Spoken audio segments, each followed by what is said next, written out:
Bailey Dawn, first one in today. Hi.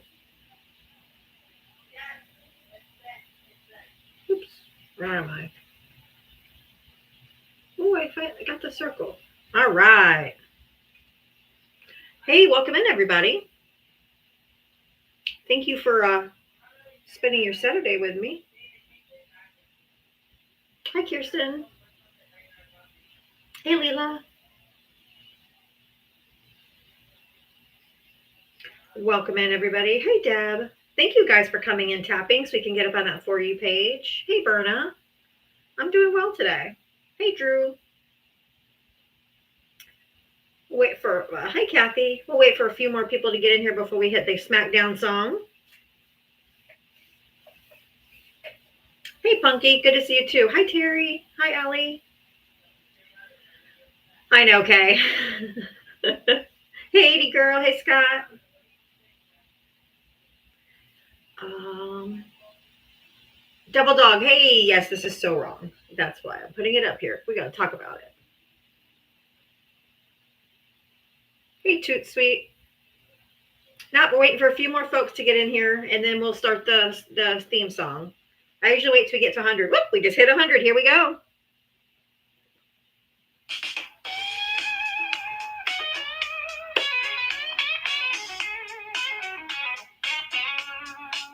She signs on every day waiting for MAGA to enter the door. With a this and a that and a sheepish grin. Look out, MAGA, she's about to begin. She's got moxie, it runs through her soul. She's the queen of SmackDown, yeah, it's her role. She invites the MAGA to challenge a fight. Careful where you tread, cause she's got bite. Come see Diana, a crusader of truth. Her sassy one-liners carry more than one tooth.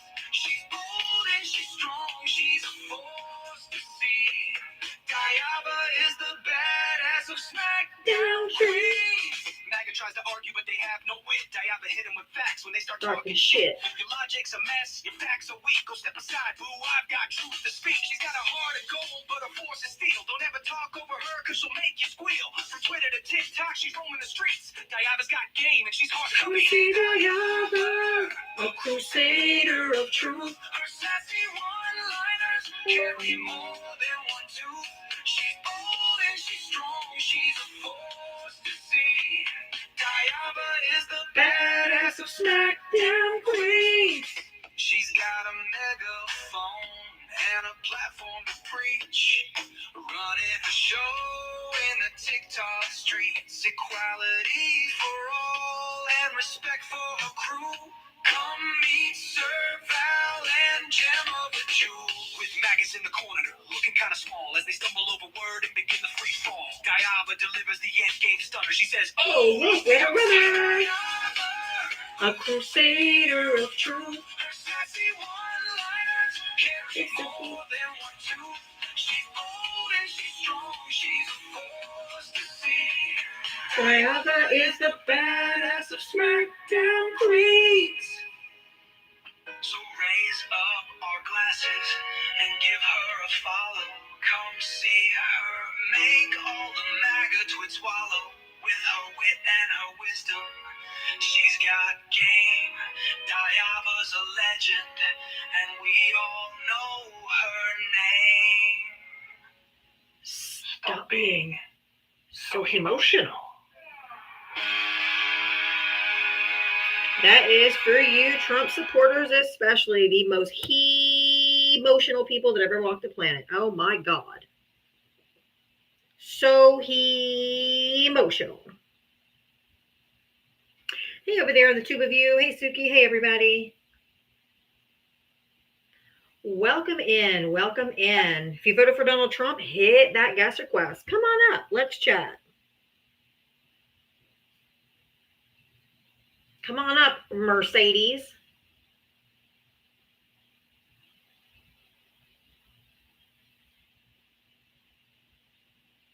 Let me bring up my backup account and we'll get into it.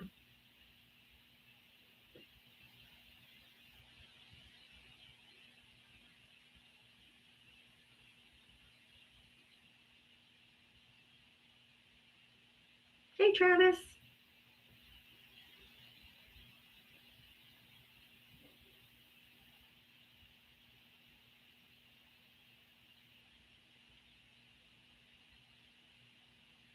is going on?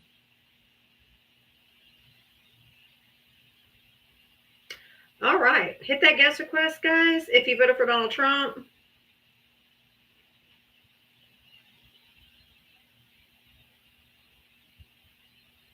they've been a little fluffy. All right. If you voted for Donald Trump, hit that guest request. Are you guys going to just be wusses today? Tell me it isn't so. Tell me it isn't so. Hey, little hawk. If you voted for Donald Trump, hit the guest request. It doesn't look like we've hit the For You page yet. Could y'all please interact with the live, share, tap the screen, do your daily heart me. Any type of interaction will throw us out on the For You page a lot faster. So if you guys could help interact with the live, I'd really appreciate it because it is just not. We have not hit that For You page yet. If you voted for Donald Trump, hit that guest request. Come on up.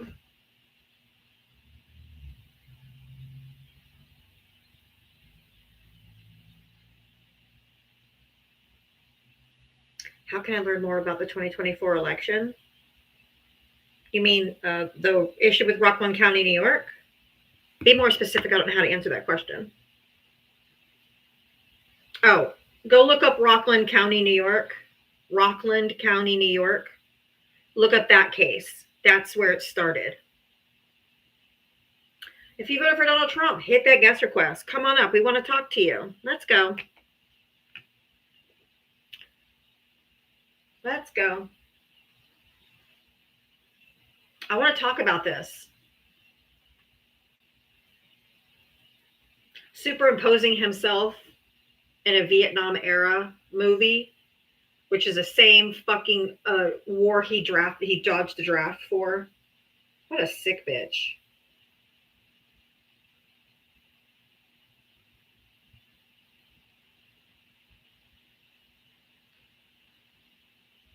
If you voted for Donald Trump, hit the guest request. Come on up.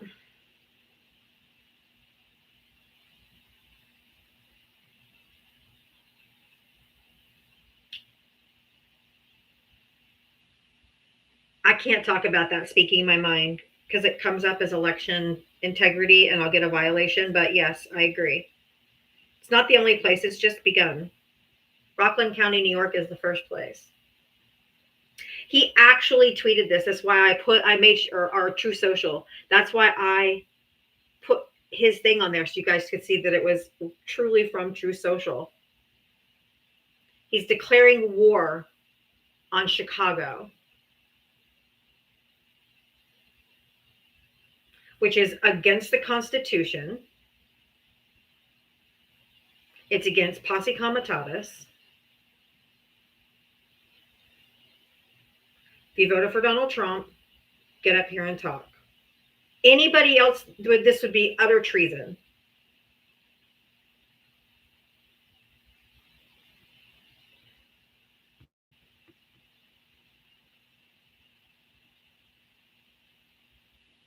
Anybody else would be impeached immediately.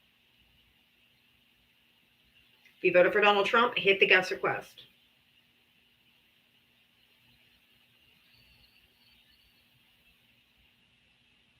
Why is nobody doing anything? Because our Department of Justice is beholden to him. They won't do anything because they're his little lapdogs. They're not going to hold him accountable because they're complicit. That's why I want to talk to Trump supporters for. I did see the protests in DC and in Chicago.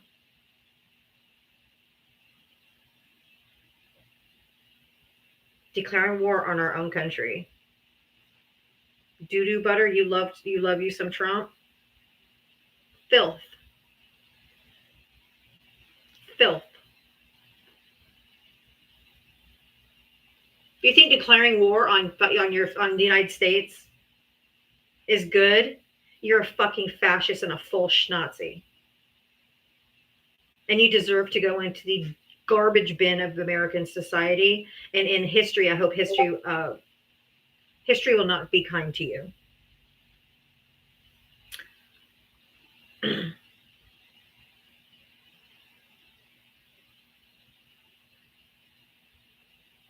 If you voted for Donald Trump, hit the guest request. Come on up.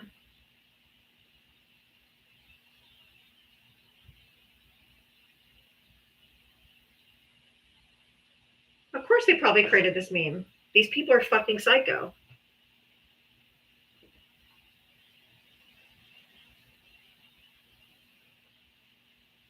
If you voted for Donald Trump, hit the guest request. He's some kind of wannabe Rambo. Like they all want to be like this alpha male. Like we're tough. This is literally right. Midterm smell like victory. Exactly. Justin, why don't you come up and talk to me? You're on private. Nobody wants to talk to you anyway. You're a piece of shit.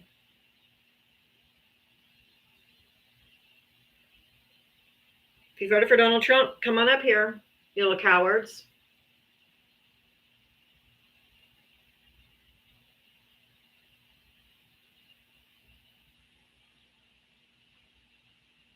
Unfortunately, there's a lot of people. Right, he dodged the draft in Vietnam.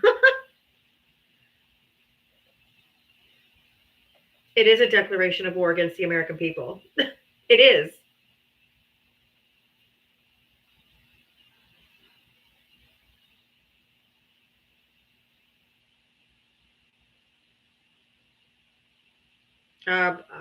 I'm not taking friendlies. I only am looking for Trump voters. Please do not hit the guest request if you did not vote for Donald Trump.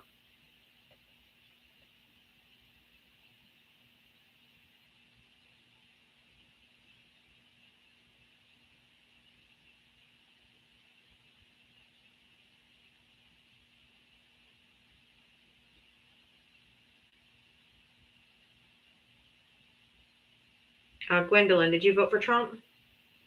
I did. How old are you and what state did you vote in? I'm 45 and I voted in Washington State. So you're cool with him declaring war on Chicago? Yeah, I hope he brings him to Seattle. The fucking BLM movement. You're just a racist then. Okay, got it. These are my daughters.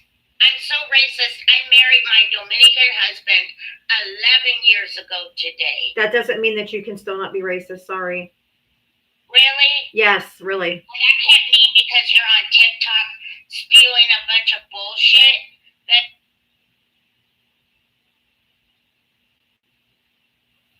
What bullshit am I spewing? If your husband's from Dominican Republic, I hope he gets deported.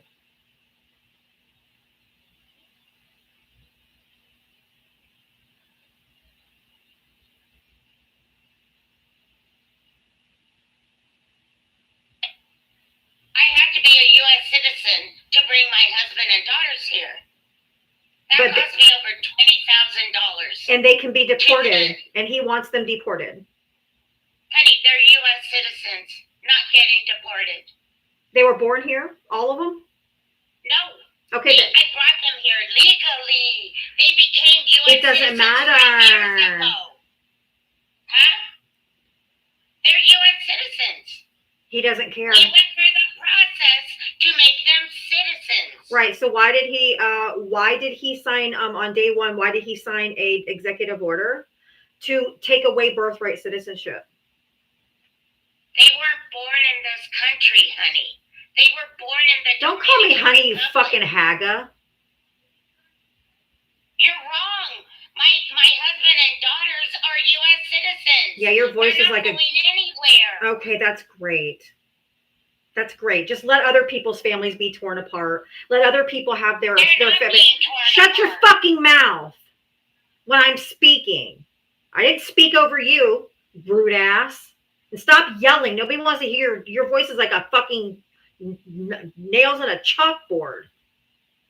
They're not citizens. They're naturalized. Ladder puller. Pull up the ladder for everybody else, but not your family, because your family is somehow special. No, it's not. And he should leave your racist ass.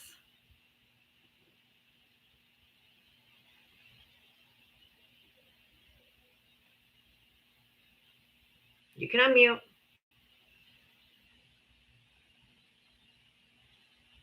It's a hard 45.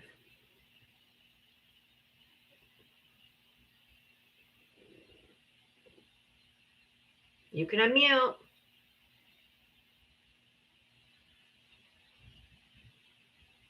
He has been deporting U.S. citizens. If you think you're immune or your husband's immune, you got another thing coming. Green card holders, all kinds of different people. They're just looking at the color of your skin, honey. They don't give a shit. Your status. They're gonna take you anyway.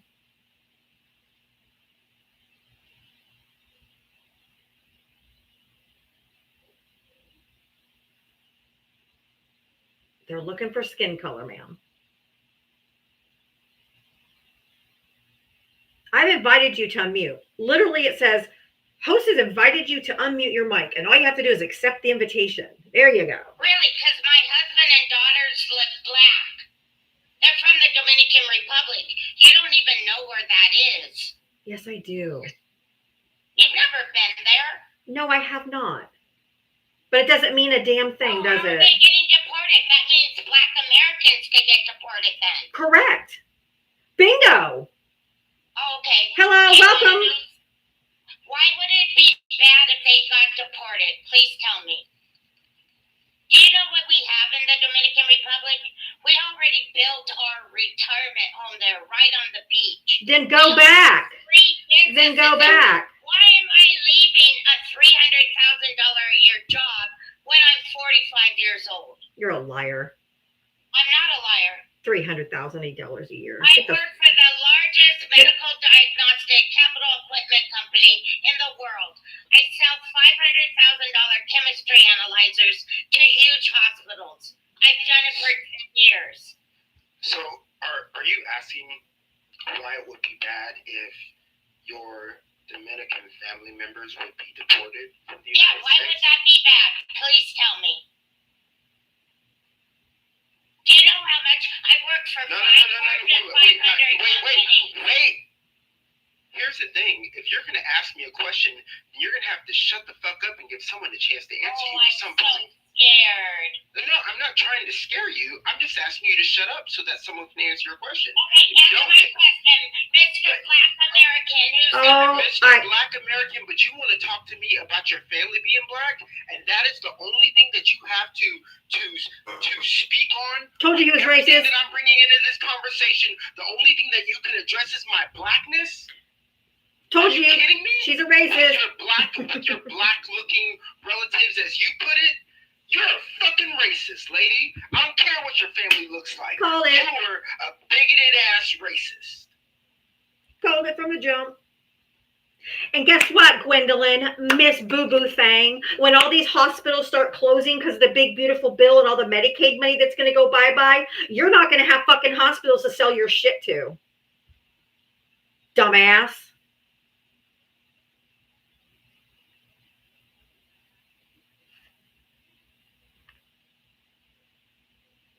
Told you from the jump that she was a racist. I can smell them a mile away. I call on huge hospitals. I live in Seattle. It's an angel city. Plus, I've been in medical sales. Can you stop for fucking 25 yelling? years. Can you Not stop gonna have yelling? a hard time getting a job. Stop yelling. Your voice is fucking like nails on a chalkboard. And you're blowing anyone's ears out that have earphones in. My God.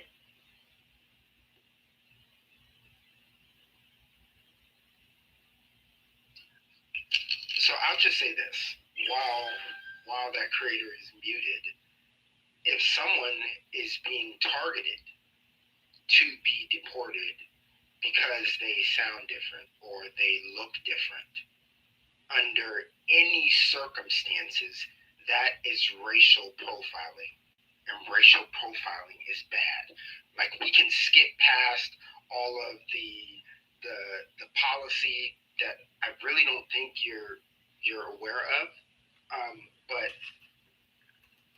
racial profiling is a bad thing. Can you at least agree with that? that racially profiling someone to suggest that they need to be deported, that's bad.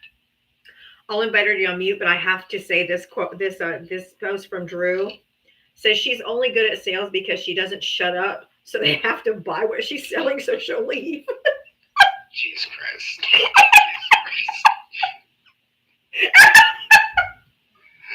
Shit. Oh, Drew commented a day so far. Holy fuck, that was funny. So Gwen, I'm asking, can we at least agree that if they're looking, Of course that's bad. okay, well then that's what's That's bad what about I'm it. saying. But hold on. Oh my Why do you have god. to yell? What are you yelling for? Jesus Christ, it's so loud. I mean, you come up here talking about your job and all this stuff, and you make all this money, but in that position, selling the way that you do, you can't have a conversation with someone who disagrees with you without yelling at them. We see You things guys are differently. yelling at me. Am No I one's yelling at I you. yelled at you when you Okay. started yelling at me. I'm not He yelling said at you my now. husband's gonna get deported, but he's a U.S. citizen. I didn't say that. I said, I didn't if say he's that. getting deported, then Black Americans are gonna start getting deported too. Okay. Because my husband That will happen. is You know, there's- Have To there my been any? Dominican, he looks mixed Oh race. my Have fucking! there I been can't any stand Black her Americans voice. that have been deported?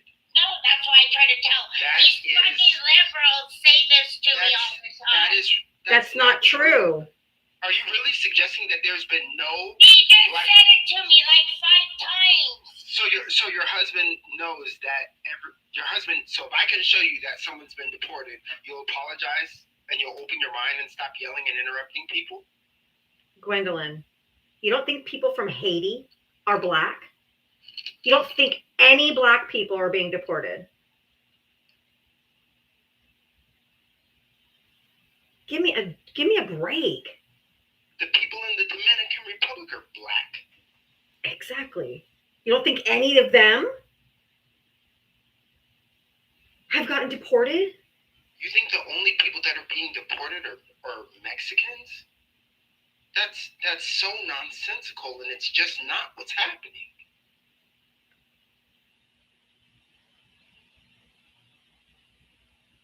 I don't typically do this, but give me a second. After this comment I just read. It's not my normal format. Crispy Bacon, can you say what you wrote in the comment section? First of all, I am a U.S. citizen. Last part of July, on my workforce, I was detained by ICE 40 minutes because of my accent. They handcuffed me for 40 minutes. So don't tell me they're not arresting or deporting or detaining U.S. citizens, because I am a U.S. citizen.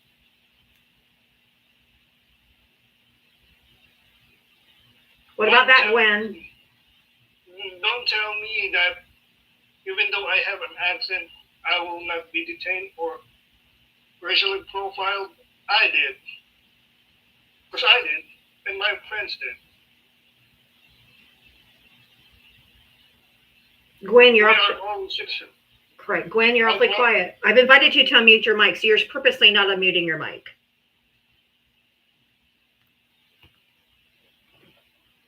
You clearly know how to unmute it at this point.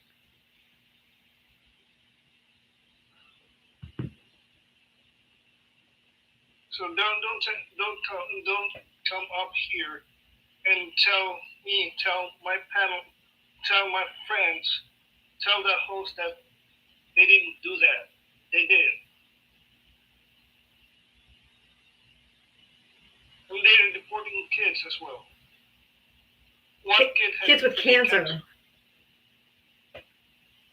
Okay, so this is what I was trying to tell you guys.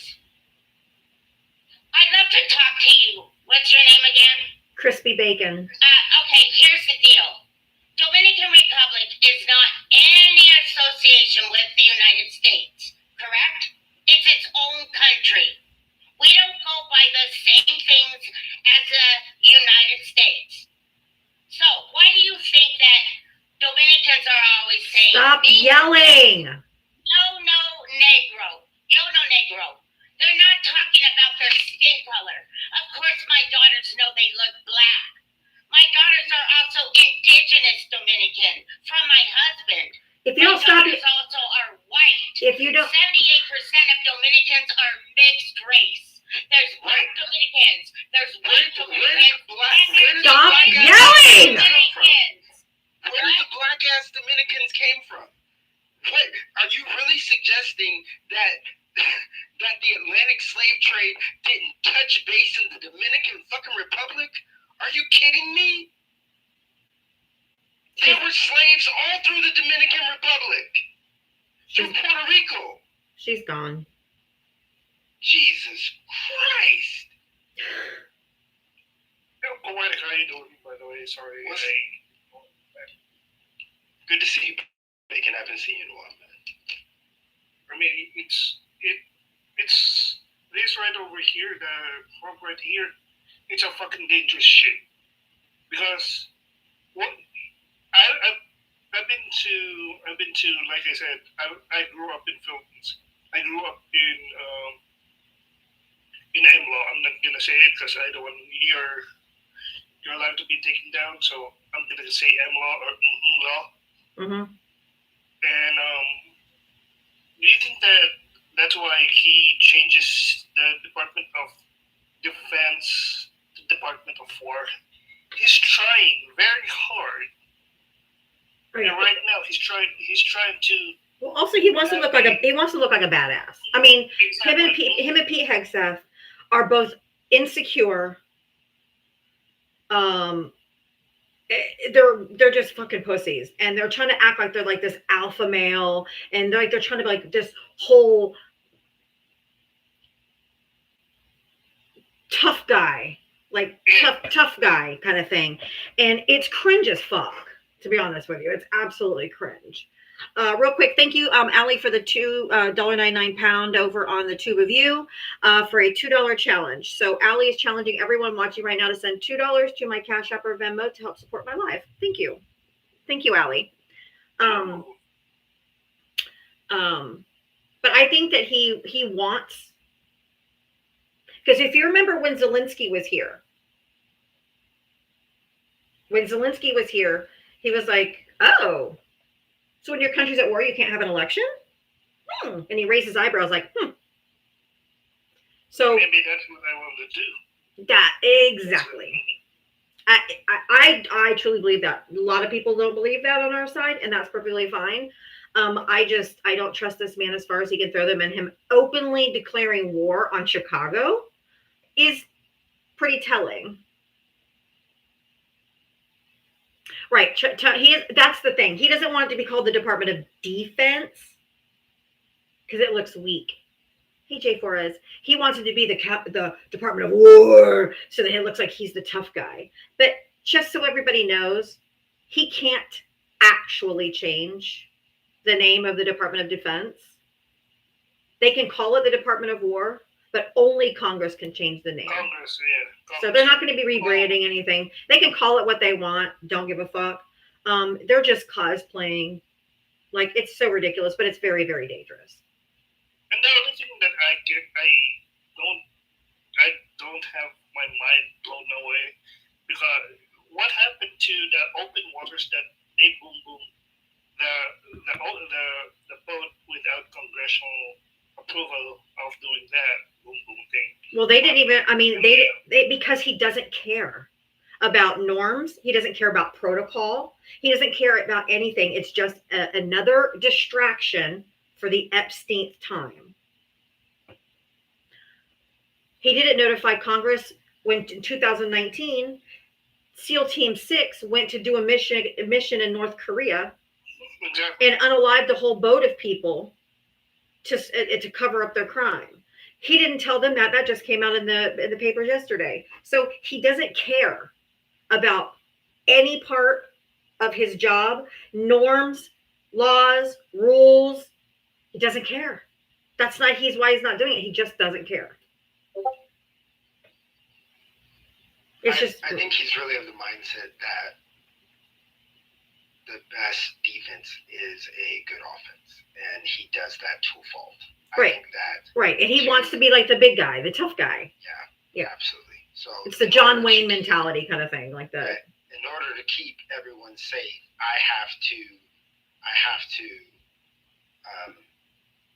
be a part of as much violence as possible. That's how I'm going to keep people safe. And that is just nonsensical. Yep.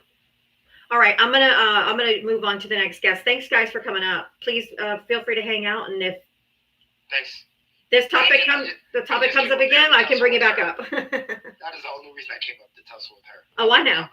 Thank you so much, Poetic. I appreciate you. And Crispy Bacon, I'm really sorry that happened to you, my friend. It's all right. No worries. But thank you for coming up and sharing that. I got you. Thank you. All right, if you voted for Donald Trump, hit the guest request. I know I went out of my normal routine, but I felt it was important. Oh, I had 3 people waiting in the box, and they're all gone. It's also feeding into that. Do you know why they're now saying that, he was an FBI informant? That's why for the E-Files. Because they have run the narrative. He's run the narrative for the past how many years that only he could be transparent. Only he could expose this cabal. Like, it's a hoax. Obama did it. They don't exist. Now he's an informant. If he thinks anyone's going to believe this shit other than his dumb fuck base, ain't nobody buying that shit. Nobody. We are not dumb. They are dumb. We are not dumb. They are dumb. We are not dumb. If you voted for Donald Trump, hit the guest request. Come on up. Let's talk. He was an informant on a hoax, right? that really important job of being a confidential informant on a hoax. Well done, Cheryl. All right. Right? Informants are usually guilty of the same crime but are getting immunity for snitching. Exactly. It's not a flex. If you voted for Donald Trump, hit the guest request. Hit the guest request. I might have to do a restart if I can't get anybody up here because I don't even see any Trumpers in the comments. If you voted for Donald Trump, hit the guest request. Come on up. That's so true. They're usually guilty of the same crime.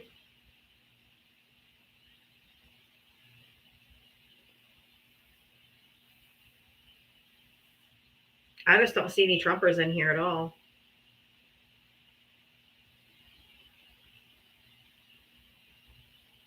They're all after RJ talking about peepers. What?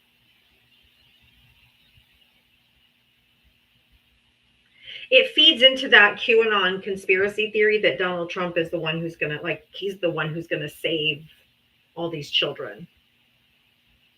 So weird. Oh, pew pew. Okay. That's fine. Once they get bounced out of there, they'll go around to another live.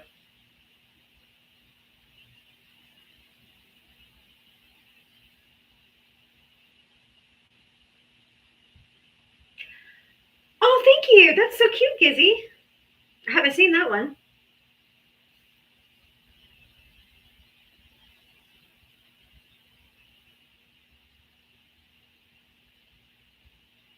Oh, I was talking about pew-pews, yeah. He's so gross. Hey, if you voted for Donald Trump, hit the guest request. Let's do a quick poll. If you voted for Kamala Harris, it's going to be in the middle of your screen in the middle. If you type your own happy face or sad face, it won't count in the poll. So I'm going to start it right now. Happy face if you voted for Kamala Harris. Sad face if you voted for Trump.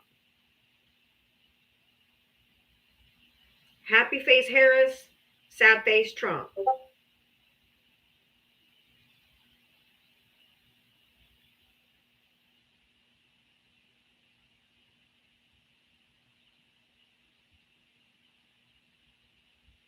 Not a single Trumper in here.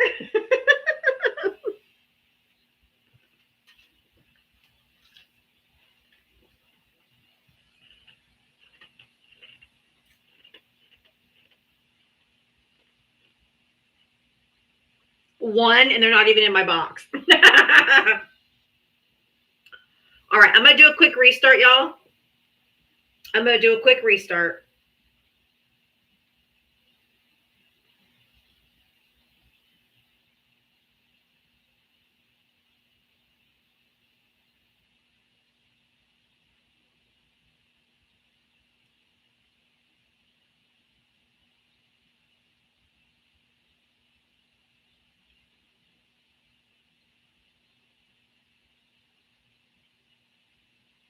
I'm running out.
I couldn't help it, y'all. I saw that today. I was like, I have to put that. Oh my god. That's what they sound like. They look like when they're talking.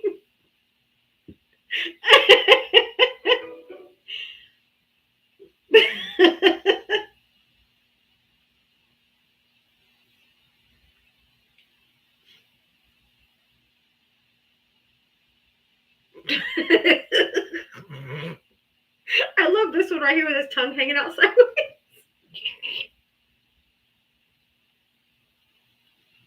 How'd you get a pic of my family?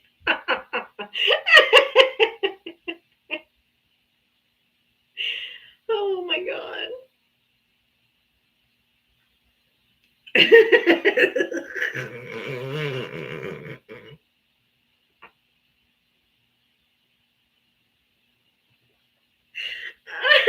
Okay, I'm going to show YouTube what the background, if you can see it.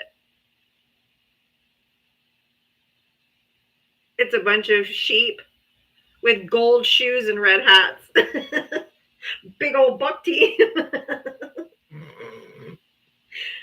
I couldn't help it, y'all. This was funny.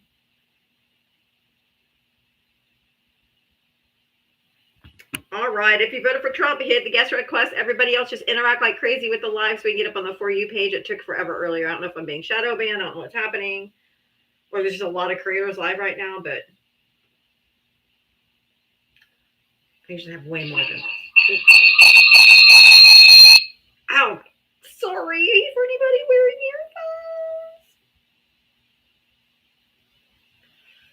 earphones. Oh, that was so loud. Make sure you're following my backup. If you voted for Donald Trump, hit the guest request. Come on up. No, I didn't get in trouble. I had no Trump supporters in there. Make sure you guys do your daily heart me. We got the live gift goaling. Okay, thank you, Maui Wise. I know exactly, RIP. I just had no Trump supporters at all, so I just restarted real quick.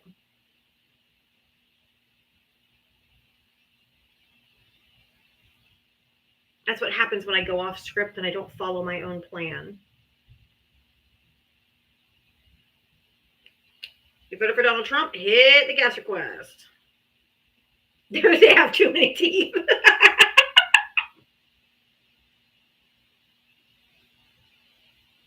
Thank you, Tilda. Johnny.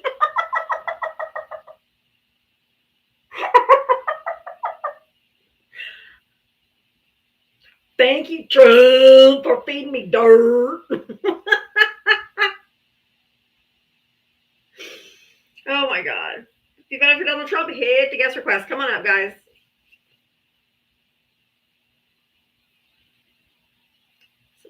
If you voted for Donald Trump, hit that guest request. Make sure you do your daily heart me. Interact with the live. It doesn't look like we've hit the For You page yet. Just keep interacting with the live if you don't mind, please. I'll post this in backgrounds. I will, me, Tria. If you voted for Donald Trump, hit the guest request. Come on up. Let's go.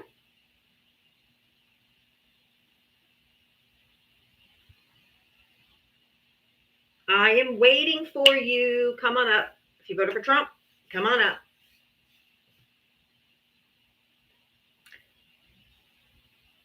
They need a bucket of dirt. All right, maybe change the background. I haven't even seen any Trump comments. Like I don't understand where they all are.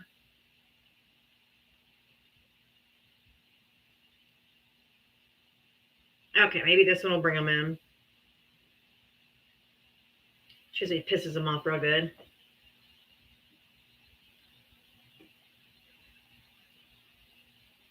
There's a lot of people on right now. I know. Brian's on, RJ's on, Ange is on, college football is on. A lot of people on. Hey, Becky, if you vote for Donald Trump, hit the guest request. Come on up. Don't be shy. I've chewed them all up and spit them out. Pitmaster, come on up. I love Jesus. No, you don't. You can't follow Jesus and Trump. They're incongruent with each other. It's just not possible. If you voted for Donald Trump, hit the guest request. Come on up. It is too much truth.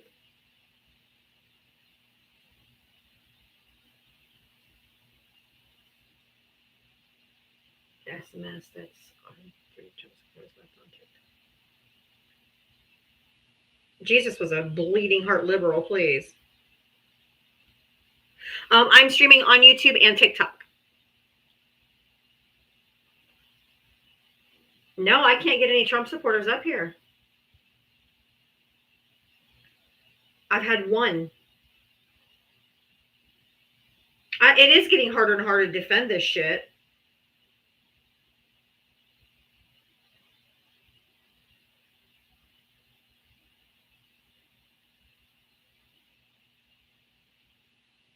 Stop your nonsensical hating. What's nonsensical about him declaring war on the United States? You're not worth watching? Why are you here, William? Next time, just say I'm scared. It's a lot fewer characters. Thank you. I love those. Thank you, Curly. Those are cute.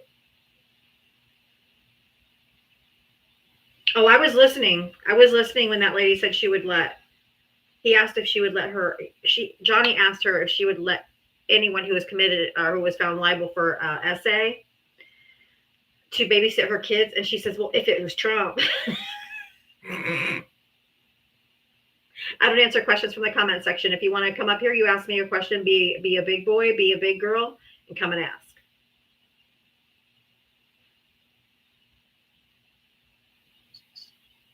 Wes, did you vote for Trump? Yes, ma'am. Okay. How old are you, and what state did you vote in?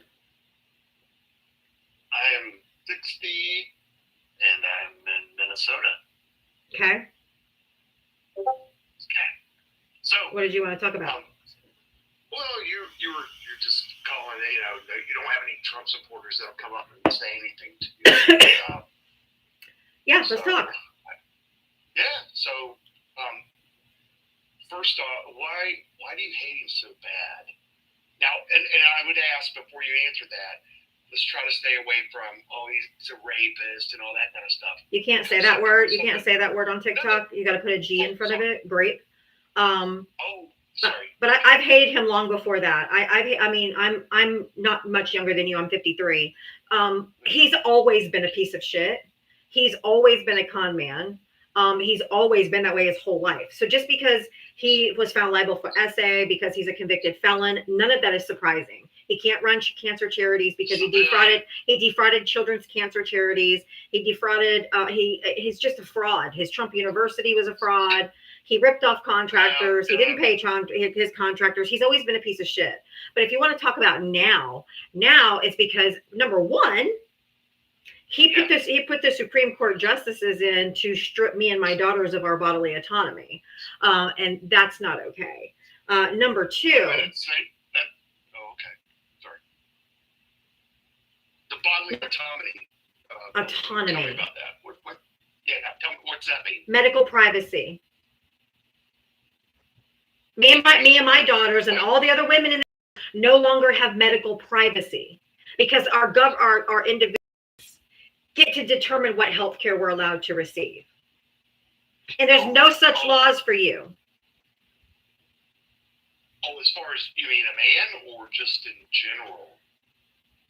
I'm just being honest. Are you fucking dumb? No, I mean, why would I be dumb? No. What do you mean? What are you talking about, a man? Well, no, I'm just saying in general, you said that they took away your autonomy. Correct. So you mean just as far as you mean when it comes to making healthcare decisions for myself?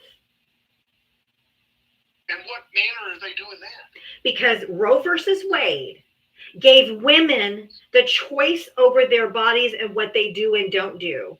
Donald Trump got the Supreme Court to overturn that and take the rights away from women and gave it to our governors to decide. Well, yes. Yeah, and fuck you. That is true. Yes. That is true. He didn't do it personally. I told you he didn't vote. He appointed. He got nominated in the most conservative judges to do specifically that. He's bragged about it. So miss me with that bullshit. He brags on how he got Roe versus Wade overturned. And medical privacy, HIPAA laws came out of Roe v. Wade.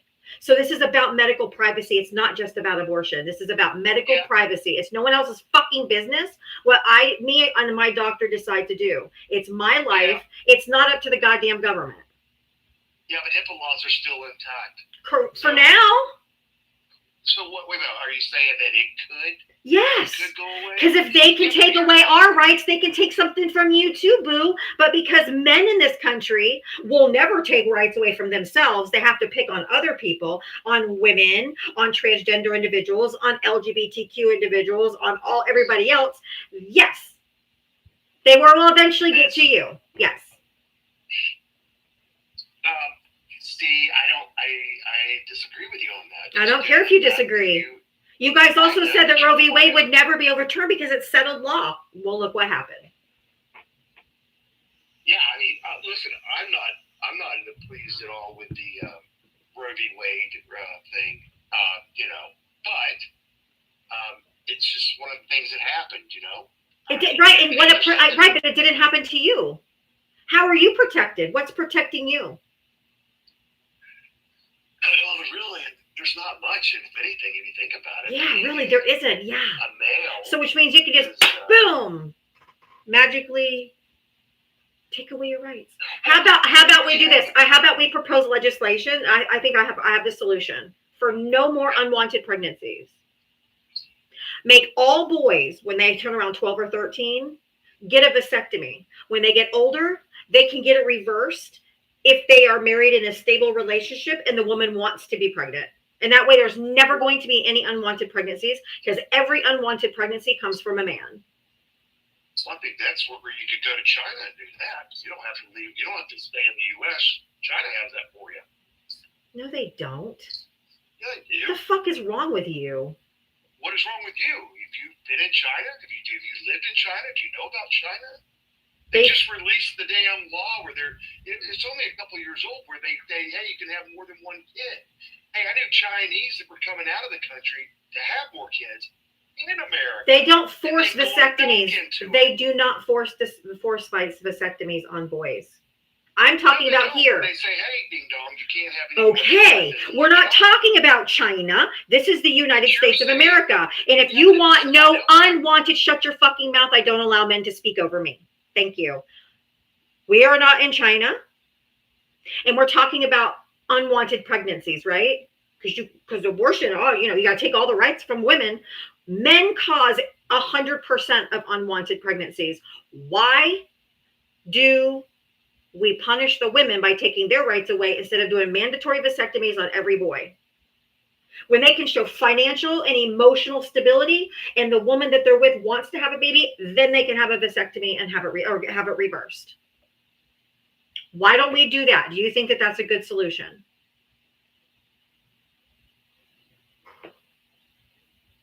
No, I don't think that's it at all. Why? Why? Because then you're talking about the human race dying No, down. no. The human race wouldn't die down. No, as soon as no. Why isn't it a good idea? Because why? I know what you want to say, but you know you can't say it. What is it? Because you'd be forcing boys to do something to their bodies, right? I would never say that shit. No, they can do Yeah. that themselves. Yeah. That's why men won't go for a mandatory vasectomy law, because you don't want your bodies controlled, but you don't mind controlling ours. Yeah, good point. Yeah, I'll take it at that. It's a valid argument. Thank you. But at the same point in time, But forcing women to have babies that they can't afford, and then taking away food assistance, taking away Medicaid, taking away all the stuff from them. No one can afford to have a fucking baby. So if they want people to actually have babies, instead of forcing us to have babies, why don't they give us universal daycare, give us food assistance, give us a stipend when we have a baby, make it so that we want to bring fucking children into this world instead of bringing them into a world where the president of the United States just declared war on Chicago today. Why the fuck would you want okay, then you tell me what this tweet is, or what he put on his True Social today. Tell me what this is then. Tell me what this is. I love the smell of deportations in the morning. Chicago about to find out why it's called the Department of War. Yeah, Apocalypse Now. Yeah. Hey, listen, he's always been kind of aggressive, but he's just trying to... This is not aggressive. This is against the Constitution, and this is illegal. This is against posse comitatus. This is absolutely disgusting. And for you to be like, oh, he's always kind of like, a little aggressive. He didn't mean war. This is not a fucking game. He's putting troops into Chicago as we speak. Reservist. They're armed. There's a difference. Why are there tanks? Reservist. Why are there tanks? Where's the tanks at? I ain't seen no tanks in Chicago. Where's the tanks at? Good girl. Hey, sorry. Les. Yeah. Les, how you doing? Good. How you doing, Devia? I'm going to do a stick. I'm listening, and normally I don't come up because I know she wants MAGA. Yeah. But I'm listening, and I'm hearing that you have some decency in you because you just agree with what she said. Yeah. When we talk, though, the word "but" it excuses everything you just said. Even though you had compassion on what she said, or maybe even empathy or sympathy on what she just said, you started it out by saying "but."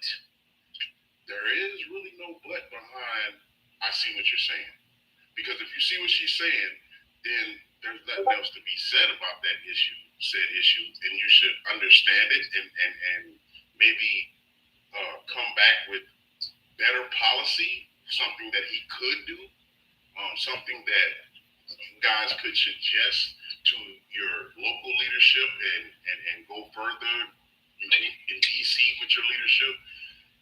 There's things that are going on that we can't just say, yeah, but. True. We can't. No, the Chicago thing, right? It always leads back to this, and you're going to hear it. I'm sorry, just like we had to hear about, when Joe Biden was in office, gas prices, burger prices, blah, blah, blah. You're going to hear this. Why is it that he can so quickly outright tell you, I'm going to send Chicago, I'm going to send the National Guard to Chicago, but on the day of January 6th, he had no control. Where he actually has control. Right, like specifically. Yeah, he did, but he chose, back. See, but he chose. I know. He chose I'm to. sorry, I know. He chose not to call in the National Guard on January 6th. He liked what they were doing because they were fighting for him. Just call it what it is. I'd have more respect for you if you just called it what it is. No, And we're honest about it. They did. They were pissed that he didn't win, and that's just the way it was. There's nothing you can do about it. My thing of it is, He should have called in the National Guard because that was actually an attack. Yeah, but you know what? I think it was a wake up call for him when he did. No, it wasn't. He's doing 10 times worse now. There was no wake up call for shit. Why not? But He's throwing troops into Chicago. I know, but he's getting away with it. He came in better prepared. No, he lined up sycophants. He lined up people that wouldn't tell him no. Well, he's got. Last time he had General Milley when he asked if he could shoot when he asked General Milley if he could shoot protesters in the knees, and they told him no, you can't do that. He doesn't have anyone in there now to go with guardrails. He has sycophants. He only put people in that would not tell him no. And also, hey Wes, yes, sir, just said that you basically just said he came back a better criminal. Yes, I mean, he did. He came back. Well, not. Listen to the logic. Sorry. He came back, and he picked people that were loyalists. Correct. Not people that Were competent. That were competent. Yeah, not people that were competent, that been in that field for years. And he did it, he showed it to you the first time when he put Ben Carson, which was a neurosurgeon, that was the smartest guy in his cabinet. He put him over Hood. So he showed you. Probably because it had the word urban in it. Because he's a black guy. Exactly. come on, That's not fair. That is fair. Now you're racial profiling on something like that. That's not right. That's not racial profiling. Watch this. DEIA got rid of it.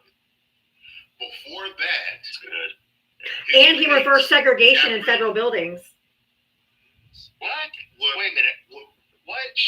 Where? He reversed. I'm sorry. He reversed segregation in federal buildings. Federal building contracts. What segregation is that, Rachel? It's an EO that he signed to reverse segregation. And what segregation? Or desegregation, sorry. What are you talking about? Are you talking about men and women's bathrooms? No. Like that, where, Desegregation is not about men and women. what is it then? I'm asking for an explanation. Do you not know? color, sir. It's about color, sir. What we were talking about. Remember white bathrooms and color bathrooms back in the day? Racism. That is not true. It is. Well, let me ask you this. I would ask for an example of proof because The EO. Let's just be honest. There's no way that there's any way that there's black and white bathrooms throughout the government. That's not true. That is not true. Not in this day and age. Now, there might be desegregation or whatever you want to call it, where if somebody trans wants to go into That's a not. certain bathroom. No. Same, sir. No. This is not. the same, sir. No. That's No. not the same, sir. It's about color. Back in the day, remember we used to see the old black and white photos where it has a whites only, coloreds only, which we don't use that word anymore. But back in the day, that was segregation. Okay. It's about color, not about transgender and straight or LGBTQ. It's literally about race. So, where's your proof on that? It is in the executive order. Yeah, which one? Can I give hang him? on. Tell me I'm trying which to one give it you is. some proof. He's trying to. Let's go. Give me the Okay. award. Give me the thing, please. No. This is my proof. Okay, are you ready? Yes, sir. First term coming into this last election, in between the two, might even been under Joe Biden's watch the last couple of years, but his picks said that they weren't going to get rid of certain things, and they did. They got rid of DEIA, they got rid of CERT, they got rid of affirmative action, and all of these don't just affect black people, they affect all people of color. And one. Women. Can I just interject? It's Executive Order 11246. The federal government no longer explicitly prohibits contractors from having segregated restaurants, waiting rooms, and drinking fountains. Can you say that one more time, please? The federal government no longer explicitly prohibits contractors from having segregated restaurants, waiting rooms, and drinking fountains. Okay, did you hear the main word that you're missing on that is contractors. In federal building or federal people, yes, federal contractors, yes. But they're deemed contractors. They're not deemed as. You're splitting hairs on whether they're employees or they're No. contractors. It even says fucking drinking fountains in public places. No, it does not. It says drinking. Yes, it does. It's Executive Order 11246. Go. But hang on. Oh, sorry, I didn't mean to say but. All right, so hang on for a second. If you think about it, we're Why talking don't you- contractors. We're talking. You're business. fucking stupid. Get out of here. I don't want to talk to you anymore. You're disgusting. No. Listen. Yeah, I get it, but can you listen? No, you're Where disgusting. you're from? What Listen, state are you Wes. from, Diva? I told you what state I'm from. Wes. Hang on a second, Diva. Can you just tell me what state you're in? Florida. Me as well. Kidding me? Yes, me as well. I'm also in Florida. What we're trying to get you to understand. You're in a red state. The things, I was born here. the things that you're talking about and we're talking about. Fucking racist bitch. There's no excuses for it. There's no reasons for it. There's nothing behind it. She's telling you she had a right before Donald Trump came, and now Donald Trump took that right away. It was a right that stood for 50 years, from my understanding. Yes, And right. as soon as Donald Trump came in and came on the scene and whispered in their ear, they changed it. They took a right away. All right? We had a right, civil rights, and DEIA, and any other thing that was law, in a sense. He's gotten rid of it. And he's had the support of the Supreme Court, who majority of them, basically, Republicans handpicked, and or he has at least 3.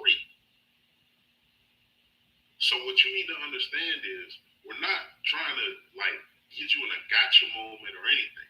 There's just no excuse for any of this that's going on, and that I think that's the reason why MAGA, in a sense of not you, sir, but MAGA don't come up because they know at this point and at this time there's no excuse for anything that's going on, especially when it's racial, especially when it's taking people's rights away, especially when it's inciting violence. Because I don't know where you're from, but we're not Ukraine.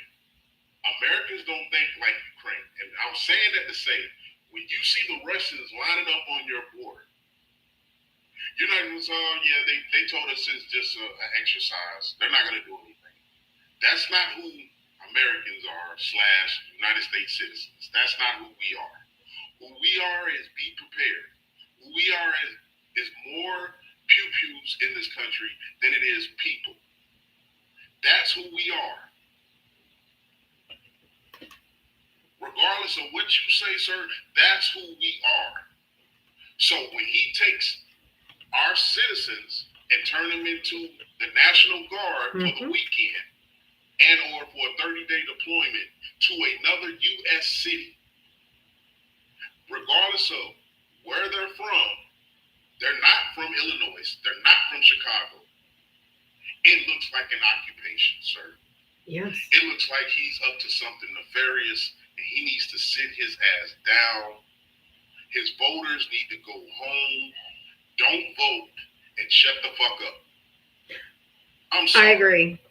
And this is... That's where we are at right now. And Wes, what you need to, what needs to happen is, we need you guys, the ones who voted for him, to call him out. We need you, the people who voted for him, to call your Congress people and say, hold him responsible. Do your fucking job. Because Congress could stop him right now. But they will do nothing because they're scared of him. We need you. We're calling already. We've been calling our Congress people. We've been talking. I do this 7 days a week. Every single day, 7 days a week, from 4 to 7 p.m. Eastern. Literally every fucking day. This is my 16th month. Straight. Before the election, I was trying to warn people what he was going to do, try to help change their vote, save our democracy. Didn't listen. So after the election, now I'm trying to keep Trump supporters accountable for what they voted for and talk about what's happening and the harm that he's causing. So we're already doing the work. We're the ones out protesting. We're the ones calling our Congress people. I'm out here. This is my form of resistance because I have 2 special needs kids. I can't fly to DC and go out and protest and stuff because I have 2 special needs kids I have to take care of. This is my form of resistance. This is me standing up for democracy. I'm doing everything that I can from my place here in Florida. But we need you to join us. One little bee can't do anything by itself, but a whole fucking swarm of bees can. I get it. But you guys got to stop making excuses for him and hold him the fuck accountable. Can you imagine if Joe Biden was doing this? You guys would be shitting your fucking pants. You'd be like, this is against the Constitution. He can't do that. What if he was only sending them to red states? He's only... And that's the thing, sir. Have you ever seen the movie A Time to Kill? Who's the main actor? It's Samuel Jackson and Matthew McConaughey. Matthew McConaughey's a lawyer. Samuel Jackson is the one that did the his was good movie too, raped, by 2 white females, and he went to court and he unalived them. Okay? Yep, really good movie. Well, at the end of I'm gonna fast forward all the way to the end. At the end of the movie, they were doing the last, the last speech or whatever, with what they give at the end of the trial. So basically, he goes, "Can you see her? Can you see her? Can you see her? Getting hit with the beer, being raped. Now, picture she's white." And that was the only reason he won the case, because everybody didn't see a black girl. Right. They seen a little white girl being assaulted. Because they don't care about the black girls. And when you say, yes, I see what you're saying, but you just basically unalive the whole argument, because now it doesn't even matter. Do you think? Imagine if that's the Joe Biden. That's the Joe Biden part. Imagine if it was Joe Biden. Imagine it was Obama. Can you fucking imagine if Obama did this shit? It would just be so negative. It would just be so tyrannical. It would just be so communistic. It would just be so all of these things. But when Donald Trump does it, he's just military is not police. What? They're not police at all. We never were. I'm a veteran myself. We never were police. That's not their role. I was in during 911. And when 911 happened, I was a mechanic that turned into a 12-hour shift guard at a gate. And it was the most exhausting thing ever. I'm not going to lie. I probably could have got court-martialed if I got caught sleeping, because I did fall asleep in the Hummer. But he would you always got a buddy. So your buddy watches, you go, you catch you a couple of Z's. Then he comes, he wakes you up, you go back to the gate, he goes to the Hummer, you catches some Z's. This was not something that I joined to do, but it was part of the job. And I had 24/7. I feel you. You know what I mean? Oh yeah, I know. We as veterans know what's wrong, what's an unlawful order, who can do what. We understand that the commander-in-chief is just what that means. Veterans, we understand that.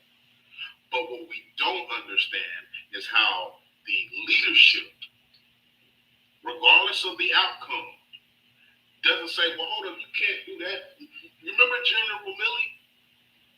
Yeah. Mhm. You remember General Milley right now? And I don't know why it hasn't happened yet, because Trump said he deserved to be in jail. But Trump was trying to basically threaten China and to tell China this. And General Milley had backdoor channels to China and told them, hey, don't listen to this guy. And he's so dangerous. And he's so stupid. You know what I mean? He's profoundly Don't listen to dumb. this guy. Yeah, don't listen to this guy. Like, yes, he's the commander-in-chief, but I know what I'm talking about. I know about operations. I know about military military code of justice. I know things that we are not supposed to do. We're not going to do it. Don't listen to what he says. I got a question.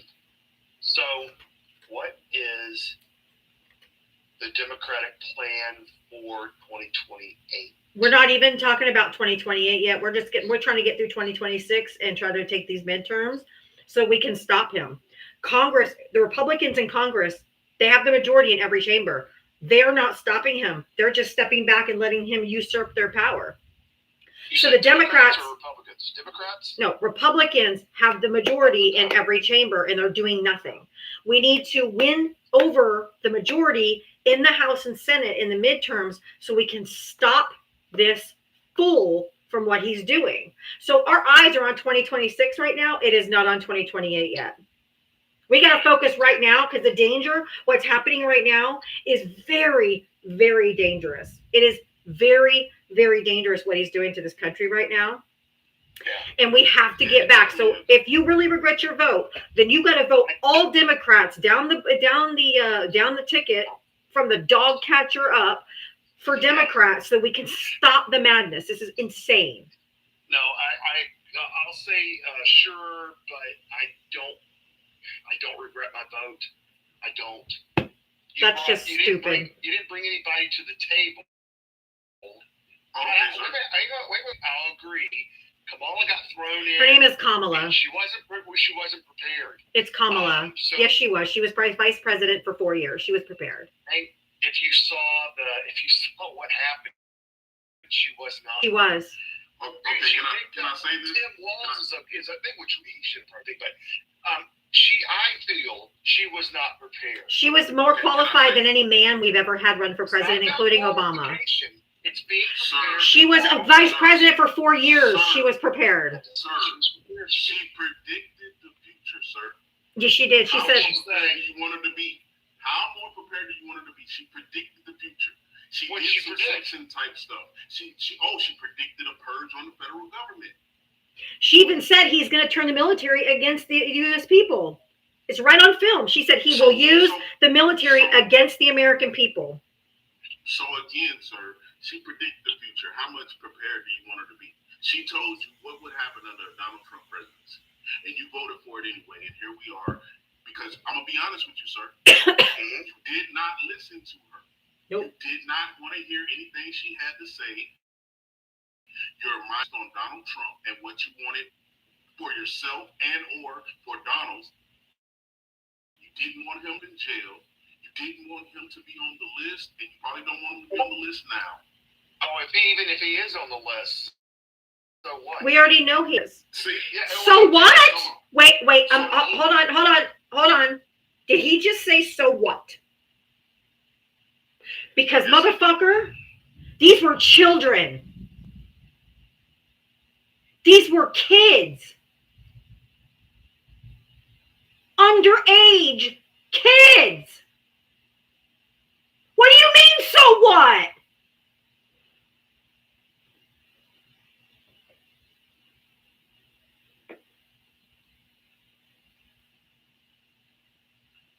And that's what I mean. That, like, right there said it all. No matter what anybody told you, what predictions were made, and that came true. In a sense of a short period of time, she wasn't Nostradamus in a sense telling what was going to happen 1,000 years away, but she was just telling you shortly down the road, there's this guy, he has these ideas, they're dumb for the country, they're going to hurt us really, really bad, you shouldn't vote for them. Whether you call it fear-mongering or not, she predicted the future, sir. She was the most prepared, she was the most qualified. You and Donald Trump and any other MAGA didn't like that she was a woman, definitely didn't like that she was a black woman. I'm not going to talk about being Indian, I'm not going to talk about being Jamaican, because when you put them both together, they're both brown, and when she gets pulled, guess what? African-American woman, age, blah, blah, blah. That's what they're going to say. They're not going to say, are you from the East Indies? They're not going to ask none of that. It's not because she was a black woman, dude. The color on this one has nothing to do with the presidency. Hey, As listen, long as when you have a guy that you know his record is piss poor, what I mean by that is, you know, he's had a lot of bankruptcies. You know that he's had a lot of wives. You know that Well, not even that, Stick to roll up. He has 34 felonies. Before you voted, you knew he had 34 felonies. You knew all of these things, including the Stormy Daniels, including the oh god, yeah, that Stormy.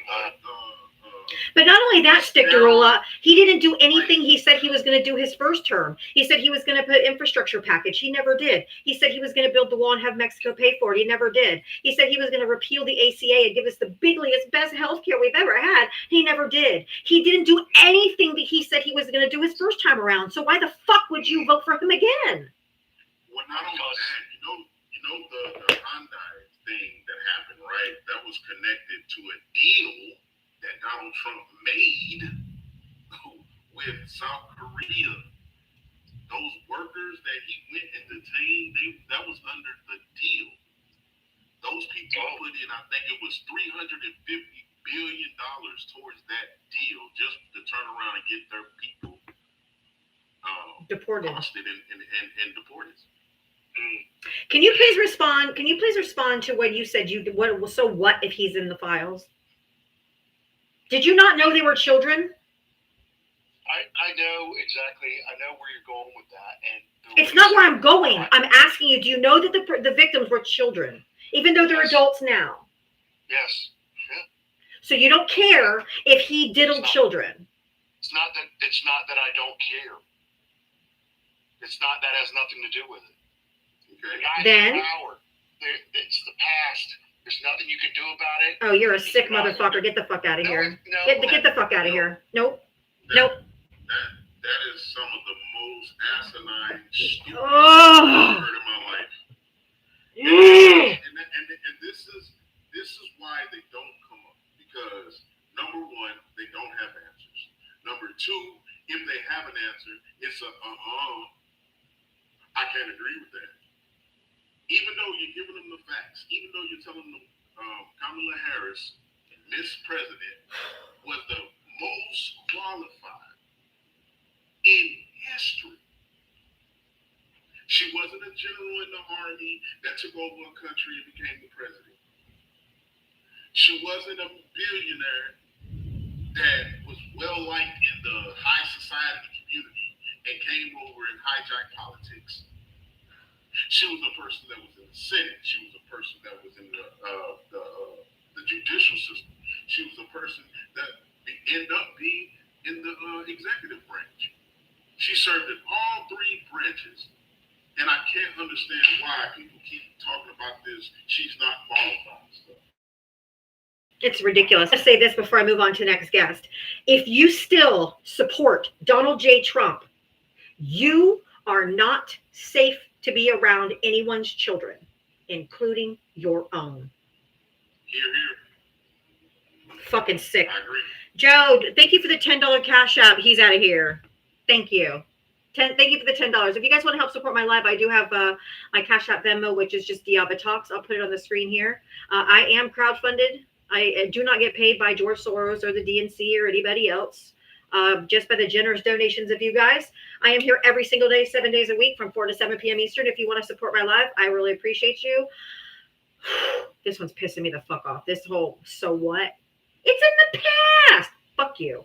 Anyway, Lavito, you can unmute. Yep. How old are you and what state did you vote in? 22. I live in Illinois. Okay. I voted for Trump. My bad. Sorry. Voted Yeah. ran down ballot, actually. That's great. Fantastic. What did you want to add to the conversation? I didn't agree with anything you were saying. Anything neither one of y'all were saying.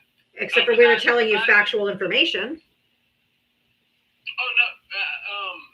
Is it a specific topic you want to talk about? Because you were losing in each topic. But is this a specific one you're talking about? Oh, I lost it because I don't like children being diddled by grown fucking men. No, I'm not talking about that. That's why I lost it.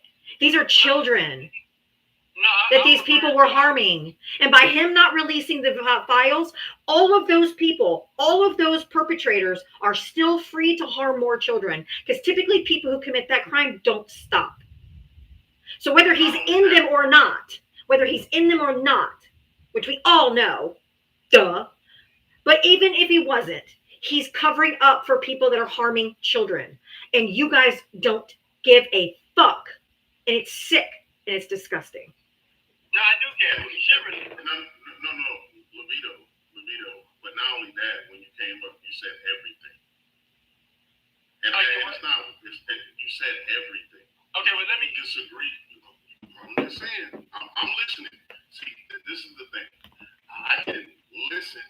I can learn who a person is. I can learn how they talk and everything just by listening. I really don't have to talk. I love being on mute and just listening to what a person has to say because that lets me know everything. Just like I told the last guest, when you start off with but, even though a person's giving you good constructive advice or information or even to the point of fact, when you say but and a person's giving you a fact, you just try to dismiss what is actually true and factual so you can tell you're in. It doesn't make any sense. And what we're also saying is, if is a big word, even though it's one I and one F, it's still a big word, right? Just as well as but, it's a big word. But what I'm trying to tell you is, if a person did something and he's known to have those attributes to do said thing, right?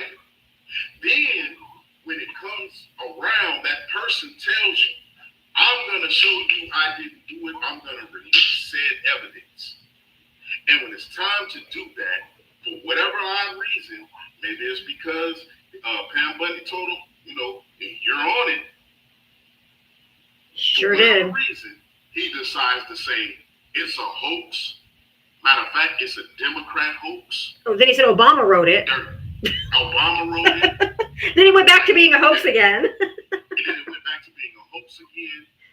Then, for some reason, he sends his lawyer to the prison to go see one of the conspirating people that have been convicted of said hoax. Trafficking. So, with that being said, you have all of this evidence right in front of you. And for some odd reason, MAGA, conservatives, Republicans, whatever you want to call it, the right, and some independents, they will sit up here and tell you there's nothing there. Okay, can I talk to you? Yes, go ahead. Okay, Go great. ahead. I would like to correct myself, actually. So, I agree with you, and I want to say I'm sorry first. I agree with you on the fact that list needs to be released, and if Trump doesn't release it, I will. Technically, he's already lied, but if he doesn't release it, he's a liar and he's wrong. Well, he's lied multiple times because he said they didn't exist. Then he said it was a Democratic hoax. Then he said Obama wrote it. Then he went back to saying it's a hoax. When I'm a mother, are you a father? No, Yeah. you are? Yeah. But does your kid talk yet? No, I mean, 3 or 4. He said little words. And Okay. Because I have 4 kids. I have 2 adult kids and 2 children. My kids are 31, 28, and 11-year-old twins. There's 20 years between my oldest and my twins. So I've been a mom for a fucking long time. If my kids tell me 5 different stories of when I ask them a question and I get 5 different answers, are they lying to me? Yes. Okay. That's the problem here. Is he keeps saying all these different things other than just releasing it. He's lying because he either knows he's in there. He was best friends with him for like 15 years. It wouldn't be a stretch. He said that he would be dating a 10-year-old in 10 years. He said his daughter, if perhaps he would be dating his daughter. Perhaps he'd be dating his daughter if she wasn't his daughter. He used to walk in on Miss Teen USA pageants when they were naked and getting dressed. He bragged about it on the Howard Stern show because he can, because he owns the pageants. He has to inspect them. Yeah, he's weird. He's weird. No, these are children, not weird. He's wrong. They're children. So it's and he's lying to you. You already said he's lying. I guess I admitted it. I'm not even arguing that with you. I said it's weird and he's wrong. I'm not even arguing it. But why are you still up here stumping for him then? No, I came up here because you only point out the bad. You're not talking about any of the good. He hasn't done anything good. Oh, wait a minute. In his first term, he did do a violence, like a anti-animal cruelty act, but so did Schittler. Oh my God. He did. I'm making an observation. That's all. I'm talking So about what good? So what good did he do? And I'll give him credit for Operation Warp Speed. And the reason I'm giving him credit for it is because he was commander-in-chief, not because he was one of the scientists behind the deal. He stole it from Germany, but yeah. I don't believe in your jabs, so please don't force Operation Warp Speed. I don't. Jabs? Government jabs. Yeah, government forced jabs. I don't do that. There was nothing government forced. There was no mandate. Yeah, no. So the government, they were pushing this narrative that that whatever was going on in 2020, whatever was going on, if you know what I'm saying, was like this thing where everybody was going to get sick and pass. And 1 million people did. 1 million people did. You have no proof of that. Hold on. Yes, we do. Oh my God. Time out. First of all, your president, our president, that is standing in front of you today at this moment, told you in one breath, go get the vaccination. And then in the next breath, told you, don't do it. So he gave you the double whammy in the sense of, if you do it and it turns out good, I want credit for it. Yeah. if you don't do it and it turns out good, then I'm good with that too. Because he gave you both of them. He didn't just say, go do it. He also told you, don't do it. And Then he also, in this term, brought in JFK, who told you, he keeps telling you, RFK. don't do it. And now RFK, whatever his name is. And then on top of that, RFK got my state, which is Florida, saying, oh, it's not going to be mandatory anymore for kids to go to school with vaccines. So you could go to Disney World and come home with polio. Whoop whoop. Real quick, Dr. Keisha, would you like to fill Levito in and on the unalivings and death rate, because she's an actual MD, an actual doctor. Go ahead. And in addition to that, before you say, I don't care if she's that, I want you to know that I am a behind the scenes physician. Laboratory testing, autopsies, unalignment. So I want you to be really careful if you try to question this. Because at the beginning of it, I was at USCAP, which is it's actually the International Association of Pathologists. And my colleagues who were actually doing the autopsies, and this is worldwide, by the way, because we weren't the only country, we just had the worst response and the most unalignments, were looking at these autopsies. They were also comparing these to those who got immunized at the time and before when you couldn't get immunized, okay? This virus was found in the brain. It was found in your testes. It was found in the placenta in unalived fetuses. It was found in the heart, in the myocardium of the heart. It's been found in the lung, and it's also been found to cause long COVID, which is costing us millions of dollars, and will continue to, because what we found is that long COVID happens even with a person with mild disease. So when you walk away skipping and you high five your friend because you got C19, at the end of the day, you could have long COVID. You wonder why you have brain fog. You wonder why you can't run like you used to. You wonder why you're just not feeling like you used to. It could be long COVID, but we've lost those centers of control, because when you lose the status, when you no longer say it's a pandemic, when you get rid of the funding, all of those things that allowed everyone to sleep at night while we worked hard are gone. But these autopsies showed that 99% of the people that unalived from it, not with it, because I know you'll use that, and we actually know the difference. And there is a chain of command when autopsies are done. There are pictures of autopsies, and I can show you those. Maybe that'll rile you up to actually see what we see, because you think it's so fun what we do. When I miss out on my family's vacations, I miss out on reunions, I miss out on funerals because of what I'm doing. But I'll tell you one thing, I don't lie, because I know at the end of the day, either it's my loved one or someone else's loved one that's at expense. And this is why we continue to try to say these things. When you sit as a keyboard warrior, you're really missing out on the totality of this. And this person sitting at the end that's not a scientist is lying to you all. And even if he is, if somebody goes skydiving and they have a pillow right in front of them, or they have a cord, they have a security blanket, and the American people don't have the security blanket that RFK Jr. and Trump have. When they get sick, you don't know what behind closed doors, what he's doing to make sure he doesn't get sick again. And you don't have that. Well, I mean, can I respond, or somebody else? Yeah, go ahead. Okay. Yeah, great. So my point is, I mean, if people believed in what was going on, they can believe in it, and they could have went and got that jab. What I'm telling you is, I don't believe jobs have the right, and the government has the right to tell people. Can we please correct his language? No. Hey.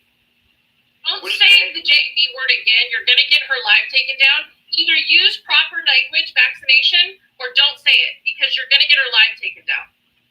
And when they say that, they're saying that for a negative connotation. Correct. I know in the UK they actually use that term. The healthcare professionals actually use jab, because we had a doctor from the UK that would come onto our lives in the beginning, and she uses that.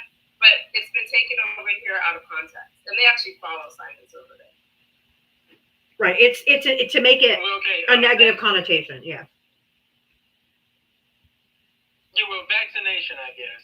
Either way. Private companies can do whatever they want, but companies can do what they want. Yeah, but what I'm saying, should a person have to lose their job? Companies can make that a requirement, just like they do no shirt, no shoes, no service. They can also say no vaccine, no job. If they're private companies, can make whatever rules they want. Okay, so I deserve to get fired because I shouldn't have bodily autonomy? Yes. Yes. With regard Aren't you for bodily autonomy? Oh, wait a minute. Hold with on. regard to public health safety, you can't get pregnant.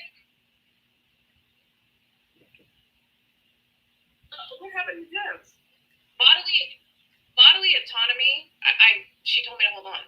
Oh no, I was changing the background because it says my body, my choice, and the pro-choice person's like, yeah, and the anti-vax person's like, not you. Bodily autonomy means that it's personally affecting you. You have autonomy over your body just for you.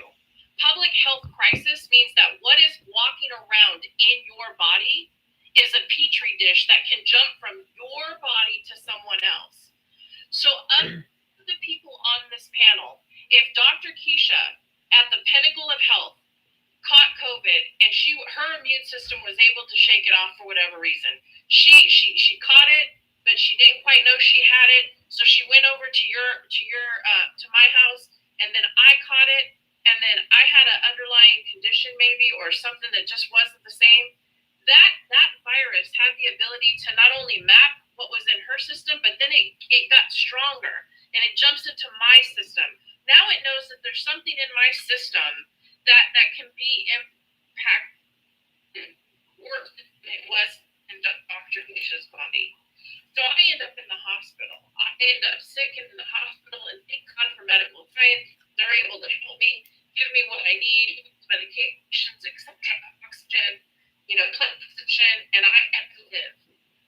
But before I got sick, I went to the Jesus house. You're breaking up so bad. Got even sicker because now it knew to map DNA from. It's breaking up. At the end of the day, there is your health. You go to your doctor. There's public health. And Correct. Public health is for everyone. It affects the economy, affects jobs. When you didn't get your double stuffed Oreos or you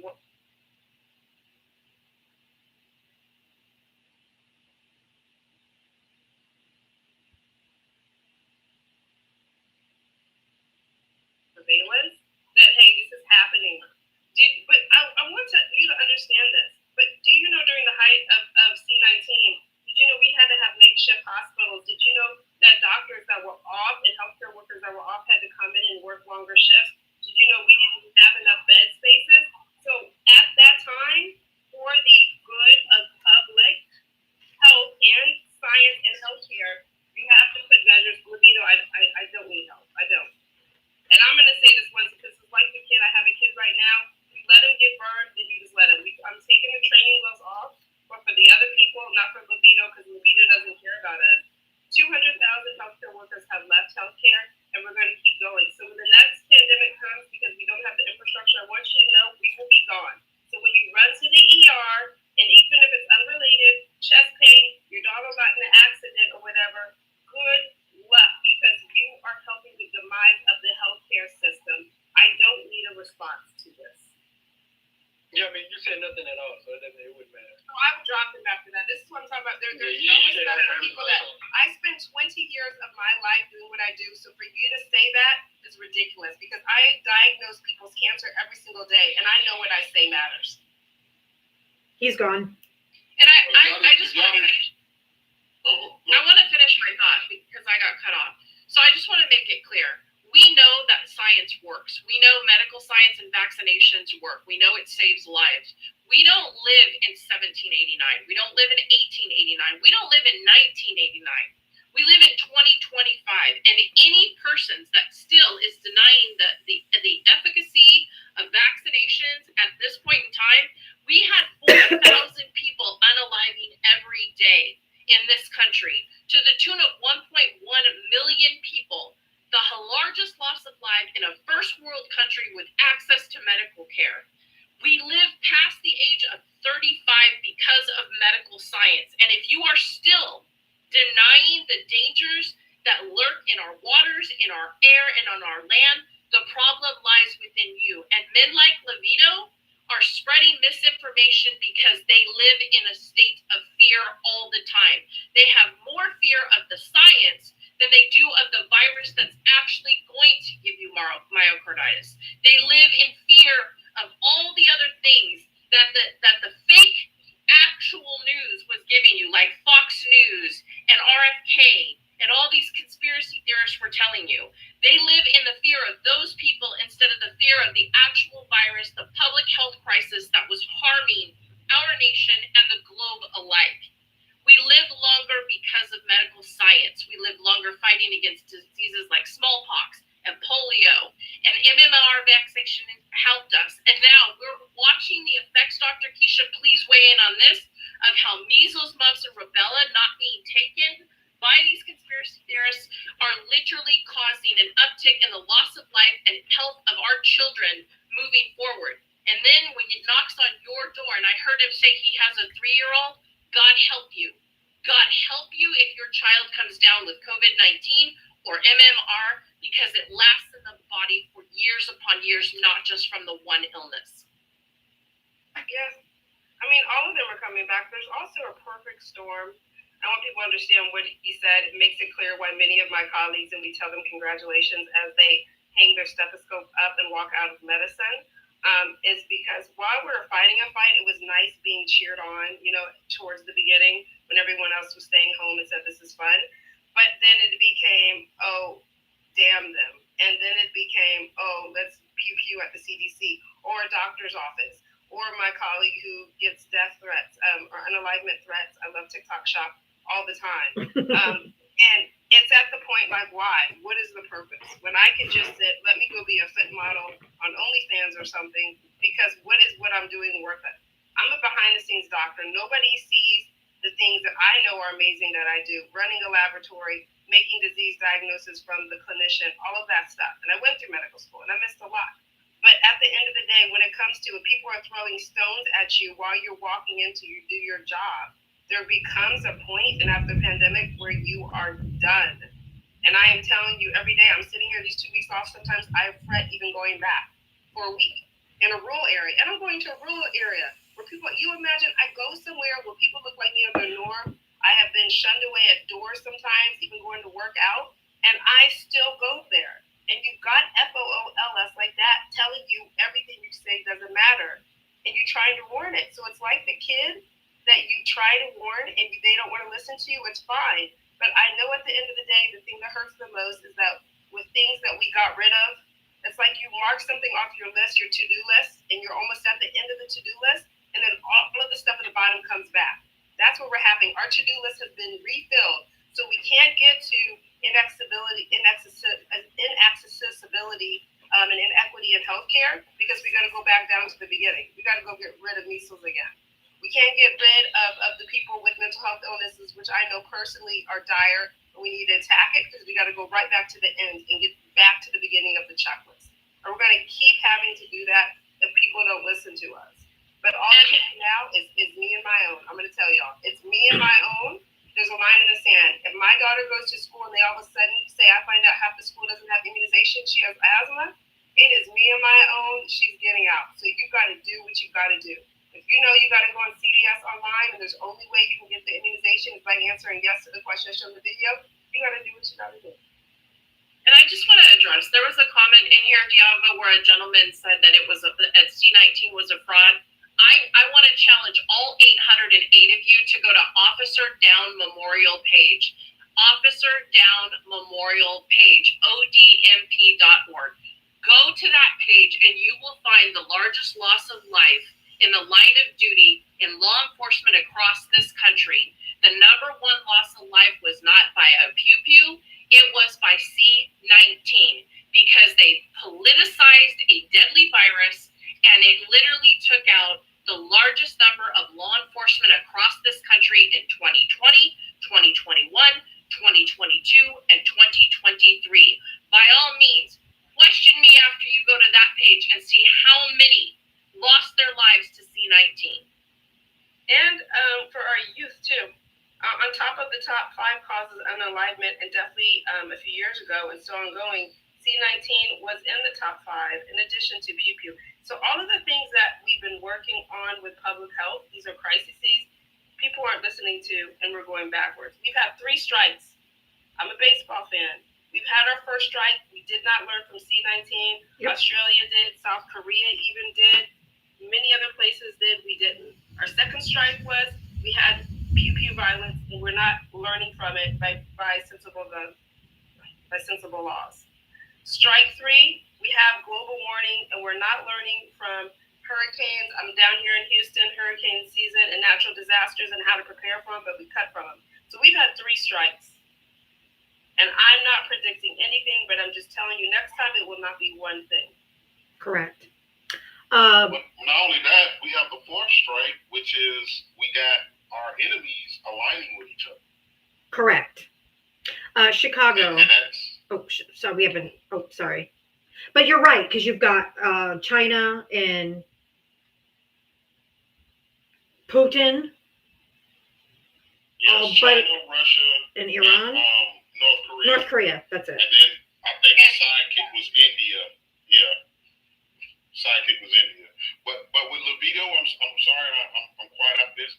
with Levito, if you would have asked him where's the money, he would have been paying attention. That's what type of guy he is. Yuck. If you'd have asked him where's the money, then he might have been, yeah, you're right. But on some actual things that happened that Donald Trump downplayed, he's not. He's just not. He's not gonna. He's gonna do the same thing every MAGA person that we've ran into, which is make excuses, tell you he don't believe this and he don't believe that, even though you're telling him facts, you're showing him facts. This is what we're dealing with, folks. Right. I know. Almost all. Chicago guy. You can unmute. Yeah. Hi, Deora. I was on your live before a long time ago. But thanks for letting me on. The conversation kind of veered from the original topic, which is why I requested up. But I do want to say that, I'll never understand why that side will not listen to people like Dr. Keisha on here or any other professionals, but they'll listen to drag king Audrey Hepburn, sit there and talk about how he sees kids in the airport, knows they have mitochondrial stuff, and take that word over the actual trained professionals who have made That's their crazy. lives out of it. And it drives me crazy because I have a family member that works for the Illinois Department of Public Health. She was on the front lines administering the vaccines, all of that kind of stuff. Like, it's not like people have these experiences and then make them up just so that they can own the right. But that's all it is for the right, is owning the left. So I just think that that's despicable, and I really don't understand that. I don't either. But you had that, that was the background that you had on before. And all I have to say is I can't wait for, Trump to send the National Guard to Chicago so that they can see what a big L it is going to be. Because it's not going to go the way that they think it does. We're not even in the top 20 of the most violent cities in the country. Correct. I'm just not. I just want to see him try. Because I think it's going to be funny. It's going to make him look stupid. And I think that anybody in the chat that's MAGA or anybody that's MAGA that's listening needs to shut several fucks up and take several seats down when they talk about Chicago. When from Paducah, Kentucky, they have never set one foot in the city to know whether or not what the hell is happening in Chicago. And we know that in the city of Chicago, this asshole isn't going to send the National Guard to Englewood or Auburn Gresham or any of the areas that would actually need that kind of assistance. He's going to sick ice out on the Magnificent Mile and then start indiscriminately plucking people randomly based on one thing and one thing only. Color of their skin. The same shit all over. Yep. Well, thanks for coming up. I was looking for another Trump supporter to bring up. I wasn't bringing up friendlies quite yet. Not me, girl. But thank you for coming up. Thank you for explaining Chicago. I think it is. Oh shit. Rock and roll's a friend. Hey, Davia, I'm gonna drop. Okay. I'm gonna fall back into the comments. I'll be liking away. I think you got it. Again, you tell too much truth. I really don't think they're gonna come up, but I hope they do. Me too. Thanks, Dick. Nikki, did you vote for Trump, Nikki? I didn't. I'm sorry. I didn't know you were not bringing friendlies. Yeah, request back in about 5 or 6 minutes, if you don't mind. Trying to find another Trumper to bring up.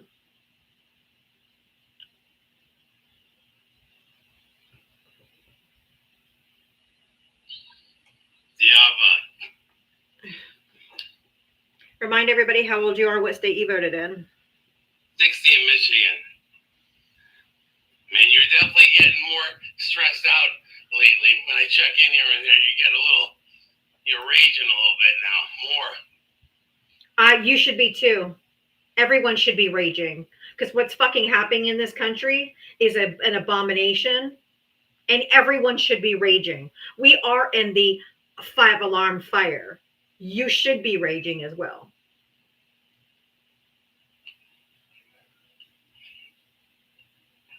So you don't like, have a place in River North. I will say that there is crime everywhere.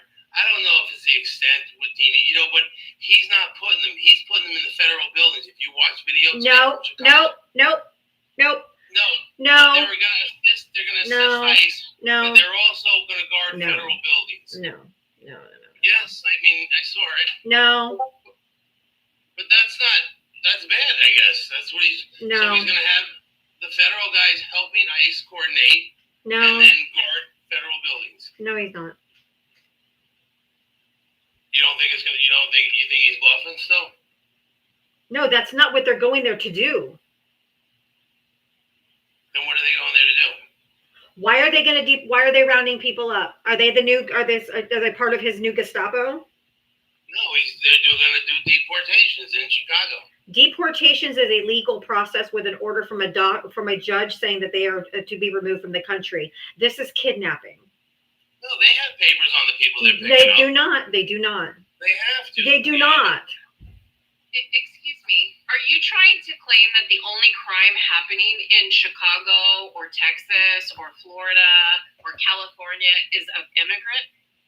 No, the crime issue, I don't think he can deal with the crime issue. He's just going in for the immigration. That's what he said he's going for, though. He said it's the number one crime in the whole world, all this kind of stuff. Bullshit.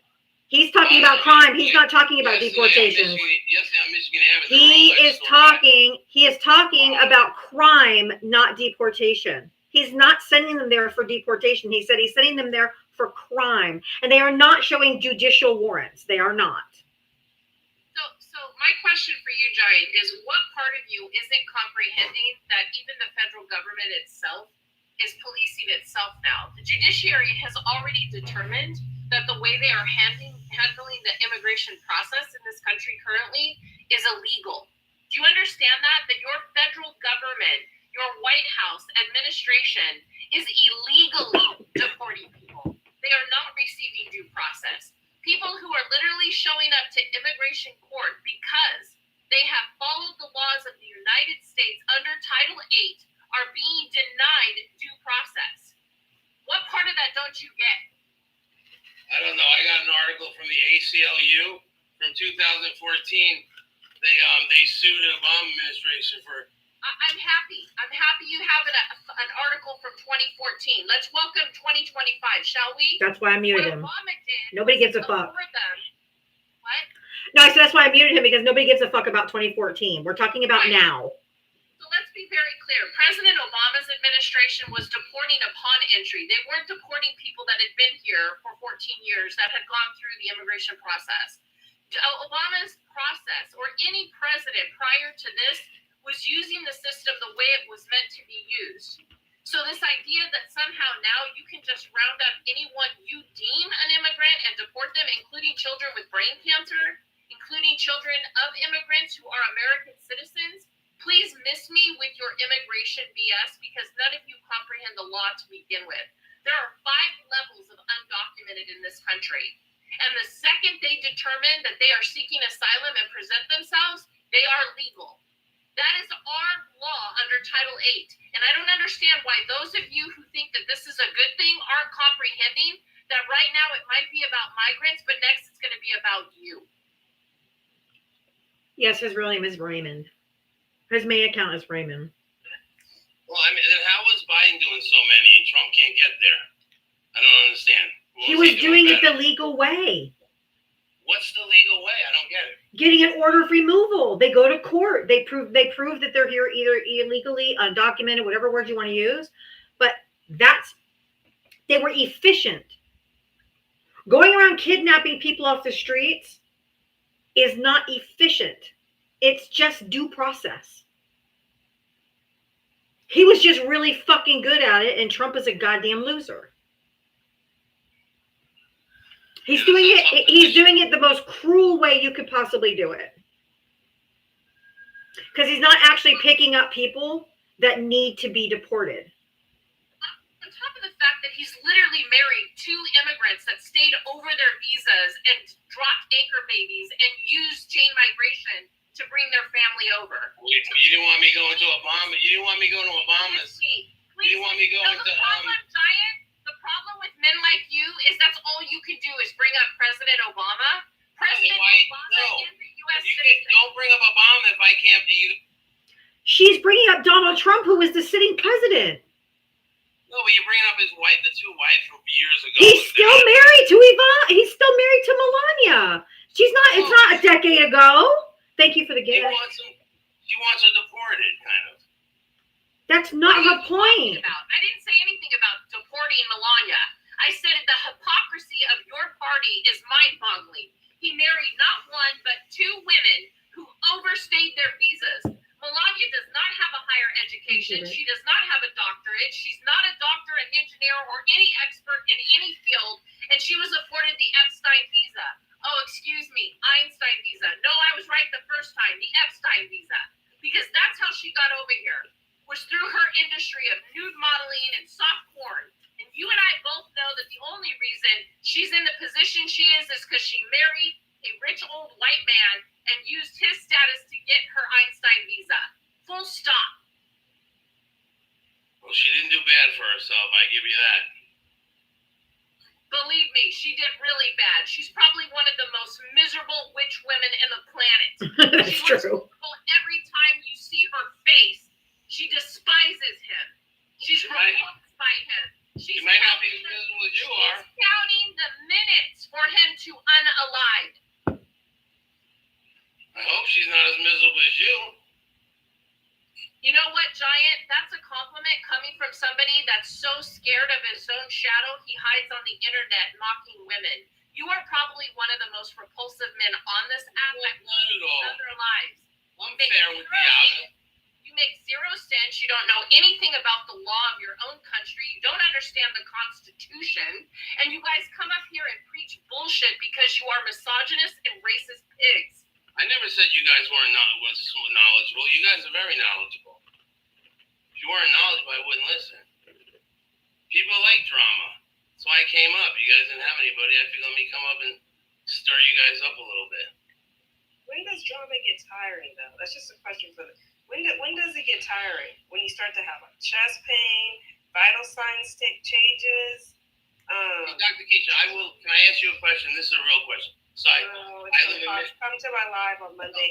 All right, now I'll just ask the obvious. This is crazy. So in Michigan now, if you're in the nursing field, if you have COVID with no fever, you can still come to work.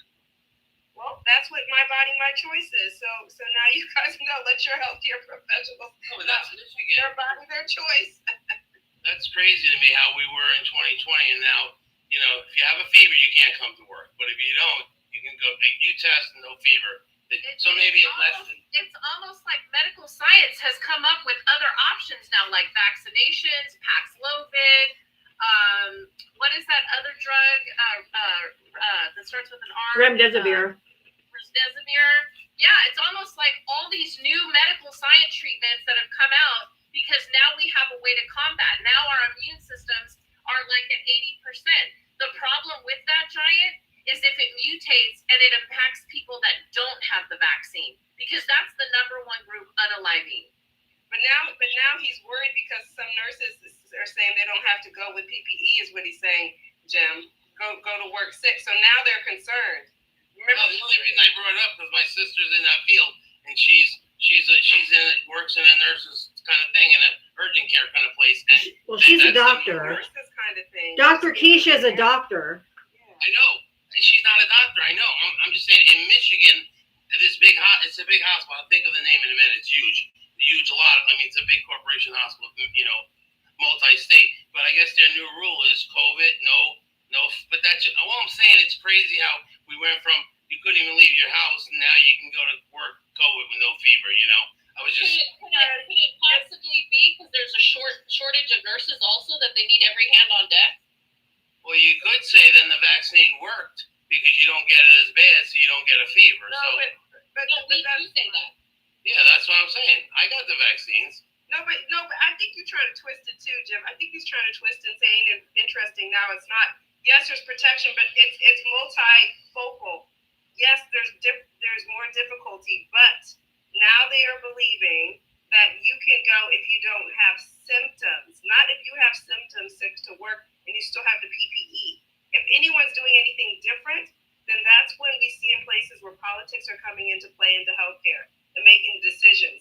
But part of your mind was also like, if you knew a doctor or a nurse was sick with something and they came to work, how would you feel? I'd be pissed because I'm immune compromised. Exactly. So that, at the end of the day, that should be problematic. But now all of a sudden, when it hits home, if they were to lay hands on you, then you would feel different. But you don't care when you're laying hands around people or running around gallivanting around at concerts and stuff, sick. So. Well, I don't think most people test anymore. If they have a cold or something like that, they're going on. They don't test. I've tested anytime my kids or I or anyone. Well, we still wear a mask though. I'm immune compromised. I have very little to no immune system, so I have to still mask indoors. And my kids mask indoors as well with me because obviously they live in the house with me, so they have to help protect me too. But I still wear masks. I've been wearing masks for 5 years. Indoors. I don't mean outside or anything, but just indoors. I don't go to restaurants unless they have outdoor seating. People are gross. I'm in Florida. No, half the people down here, probably more than half, didn't even get vaccinated. People go to work sick. I've gone through drive-through and I'm like, hey, how you doing today? Like, oh my God, I'm so sick. And I'm like wiping down the bags when I get home because people are nasty.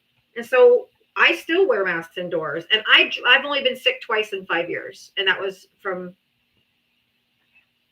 one was COVID and because the other person at the time living in my home did not follow protocol and brought COVID into the house and didn't tell me.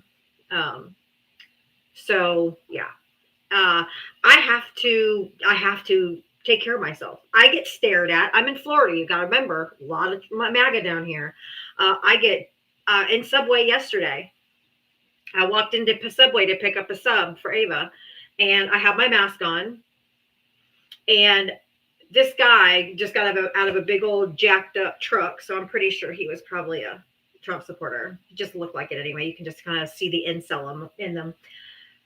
He stood against the wall, just mean mugging me the entire time I was in there, just staring at me. Like, why are you so fucking mad if someone else wears a mask? Mind your damn business. But they're so triggered by a mask because they politicized people protecting their health.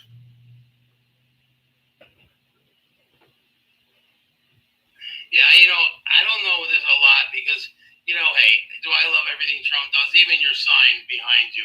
I don't like he does that. That's foolish stuff. But that's not foolish. It's dangerous. No. He's declaring war. He's declaring war on U.S. citizens in Chicago. This is insane. This is not foolish.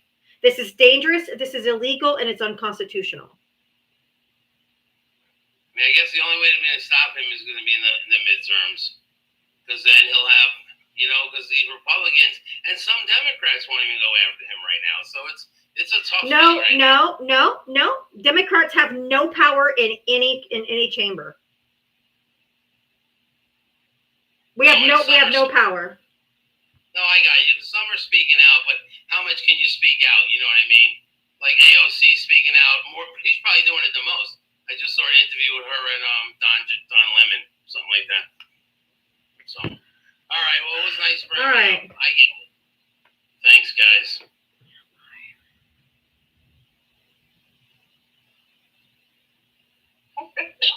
Sorry. I feel like I have to go read an encyclopedia just to replace the brain cells I lost listening to that whiny ass man. I can't. This is a Saturday. I'm like, oh my goodness. Like, and they still come up. They still come up trying to defend him. Like I like everything. If I hear one more fucking Trumper be like, I don't like everything he does, but this is not like. I'm not sure when ICE wears a mask. ICE wears a mask to just kidnap people. Yeah, good idea. Hold on real quick. Tracy, thank you for the $2 for a $2 challenge. Tracy's challenging everyone watching right now to send $2 to my Cash App or Venmo, D'Alva Talks, right there on that little blue sticker there, to help support my live. I am crowdfunded, so if you would like to help support my live, I surely would appreciate it. I can't do this every day without you guys' help, so I do appreciate it. I am embarrassed to be an American right now. This country is so fucking. I just never thought we'd be here. Just never thought we'd ever be here. Not in 2025, man. Oh, there's a lot of people. I really want to remind people to go to the Officer Down Memorial page, officerdownodmp.org. Please Google it so that you can go and see the number of law enforcement in 4 years that lost their lives in the line of duty to C-19. I knew you were going to bring me up when I was out of the room. Of course. Impeccable timing. Cole Ostomy, I'm not panhandling. Someone issued a challenge, and so I just repeated the challenge. So if people wanted to send $2 to help support my life, they can. That's not panhandling. Thank you. Did you say colostomy? Yes, That's his name. that was his name. And he looks like... Like a colostomy bag. Rick C, That's thank a you for good the name for that. thank you for the $2 for the $2 challenge. Thank you, Rick.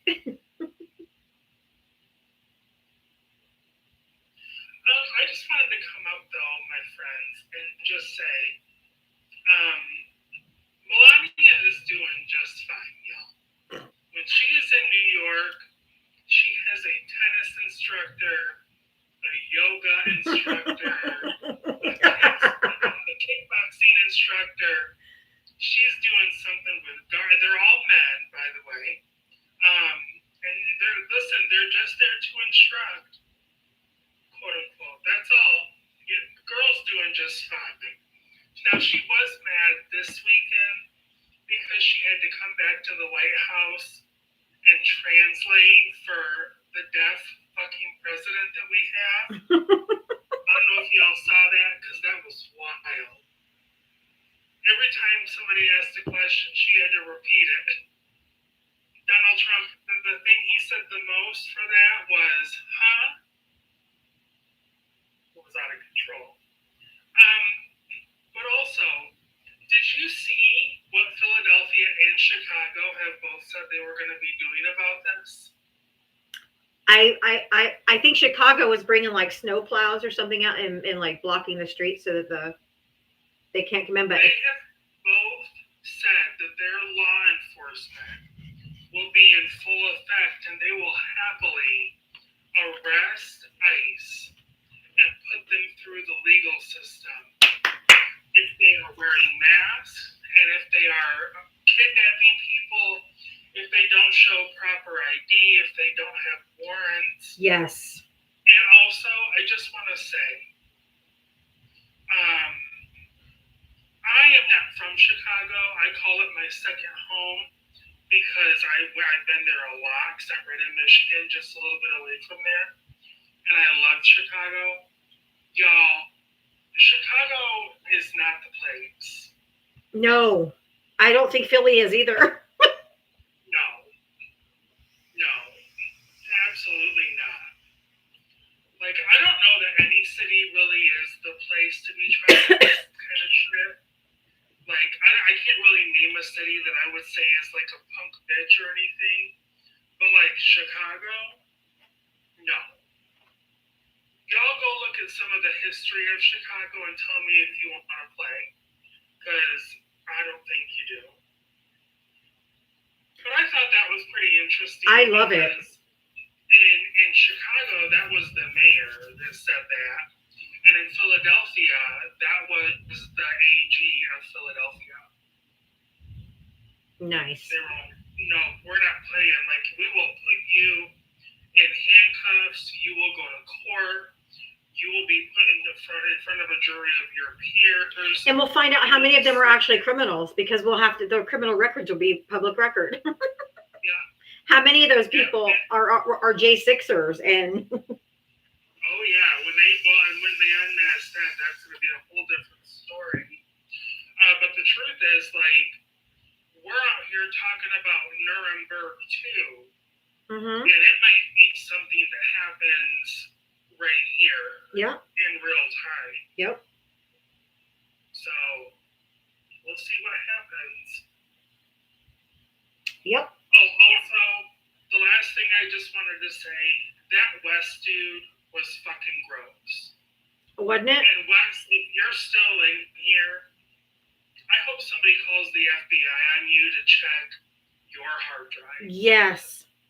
When he said he didn't care, he's like, so what if Trump is in the Epstein files? I'm like,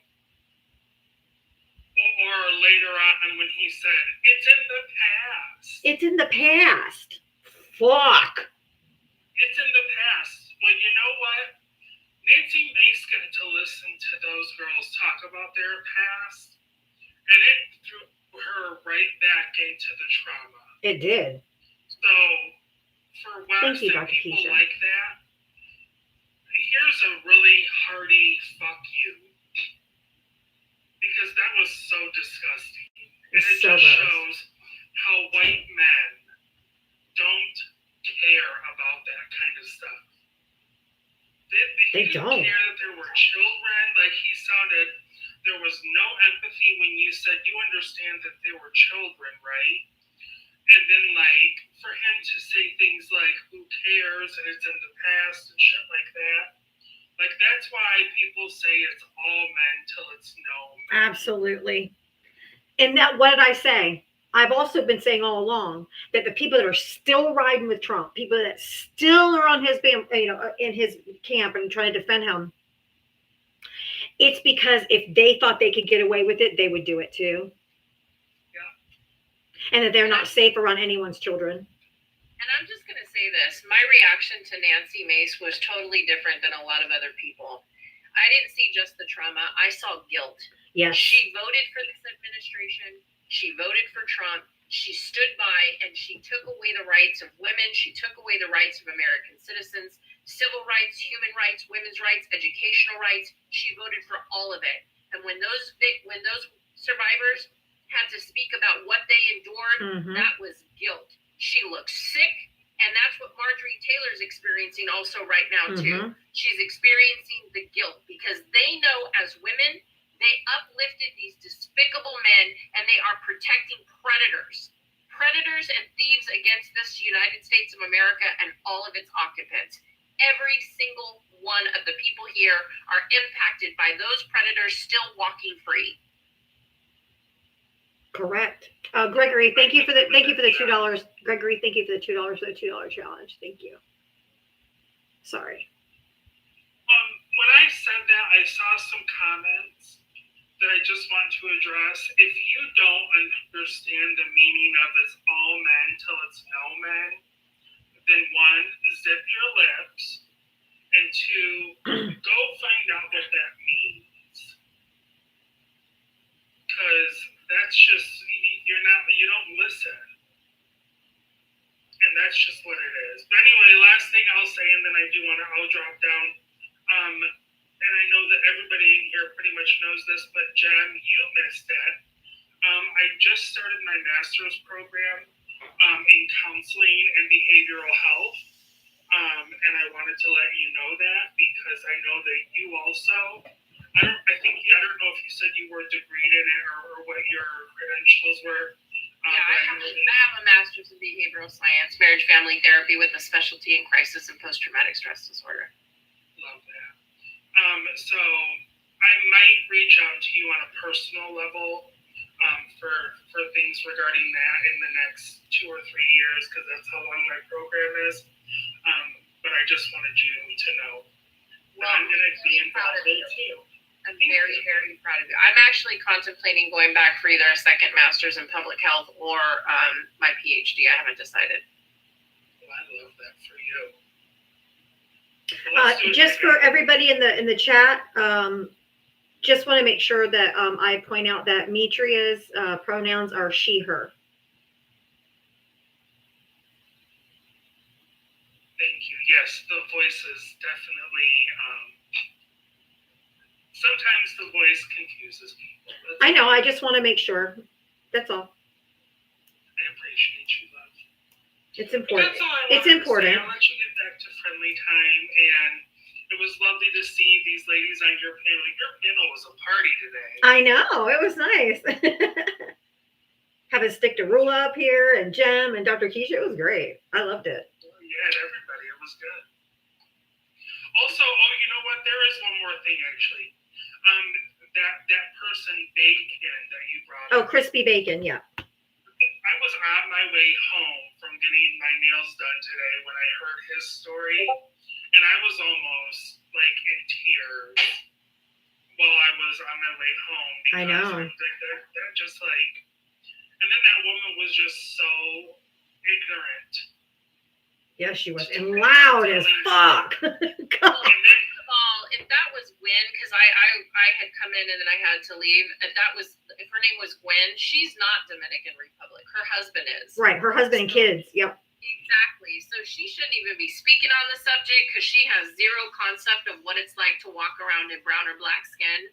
Correct. And she's not the one to be speaking of it. She's protected only because they're living in Dominican Republic some of the time. But I think she said she lived in Nevada or Washington State the other time. So this idea that white women get to speak on behalf of their children or their spouses when they don't have to walk in that skin, when they don't have to worry about deportation, you can miss me with all that bullshit. Yeah, she was in Seattle. And I just the one thing I really wanted to throw out there with this, just because you are a white woman or a white father who are the parents of children that are of color, of whatever color it may be. I am, yeah. But I don't talk about it like they're, yeah. It doesn't make you not a racist. That's what I told her too. I'm like, that doesn't mean you're not racist. Just like my two adult children are half Mexican. So, but I have no idea as a white person what it's like for my kids to walk around with brown skin. So I don't try to speak for them. I don't ever talk for them or talk about them in that manner because I'm a pasty ass white woman. So.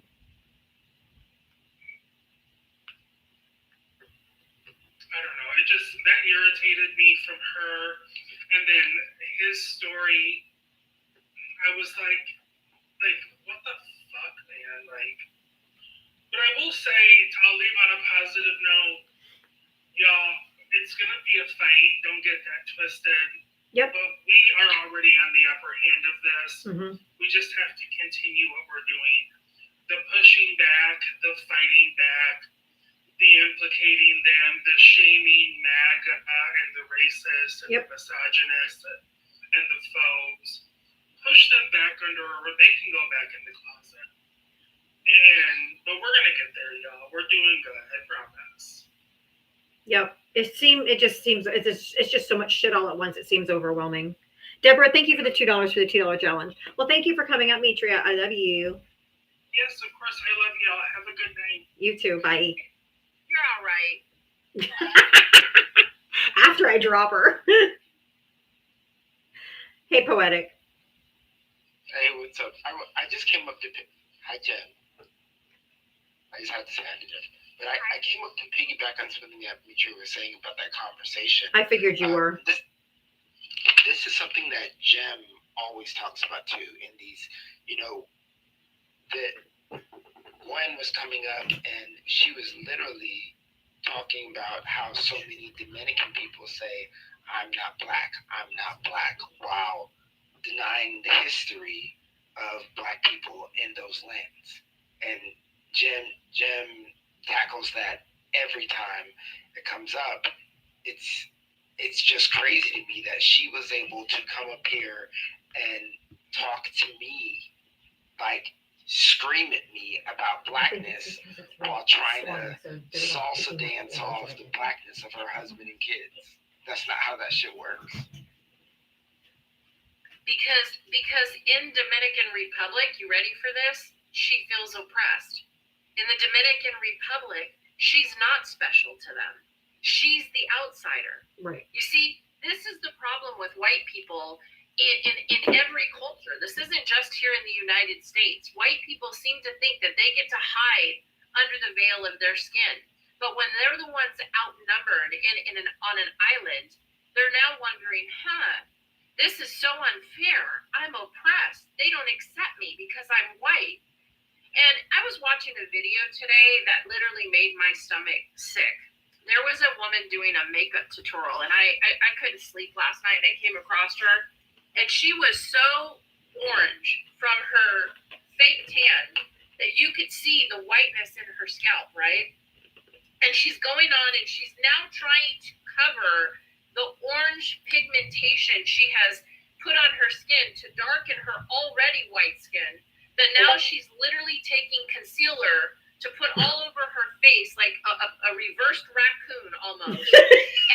And it looked like an Oompa Loompa from that movie. And I'm watching her, and I'm like, I cannot believe the absolute, not only caucasity, but audacity and hypocrisy of this woman who literally goes to cover up her whiteness to try and fit into a box of healthy tan, and she looks like a tangerine, and then she's covering up with concealer, and then as she's talking and complaining about everything that's happening in society, that all I wanted to see in that moment was her to poke her eye out with the next mascara brush she put up on there. It was probably one of the grossest things I'd ever witnessed. And the worst part was the shiny white scalp peering out over the highlighted orange forehead. And this is what we live in now. And then there was another thing I came across today, and it was this wonderful stitch of two black men, and they were watching this woman who had infused her lips. And we all know I have razor thin lips. I talk about my razor thin lips that my white mama gave me. And I'm going to tell you right now, this woman had inflated her lips to the nth degree, and the caption said, I had plastic surgery so I wouldn't have ugly babies. Jesus Christ. Ma'am? Ma'am? Ma'am? Please send that to me, Jen. Please do. It's like, ma'am, surgery does not go through DNA, honey. And I think it was AC that did the video. He's the one who sent it to me. And I'm telling you, his face and the gentleman that stitched it, I literally spit out my coffee. I was dying. I had to watch it like 4 times just to get the laughter to subside. It was that funny. I'm gonna find both those videos and send them to you, Poetic. Send them to me too. Oh my God. I just realized I didn't address Dr. Keisha when I came up. I said hi to Jem and hi to Diaba, but I didn't address Dr. Keisha. So addressing you now, but I'm gonna hop down because y'all have this under control. I was just coming up to speak on that small situation that I was. The comment says, honey, do they operate on your DNA? Thanks, Poetic. Right, love you, friend. Love you. Oh my God. Did they operate on her DNA? Honey, if you is ugly, plastic surgery is not going to make you have pretty kids. Because your DNA is still ugly.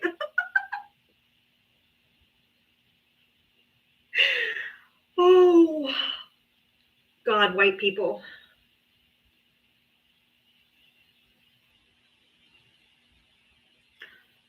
Zero days without embarrassment.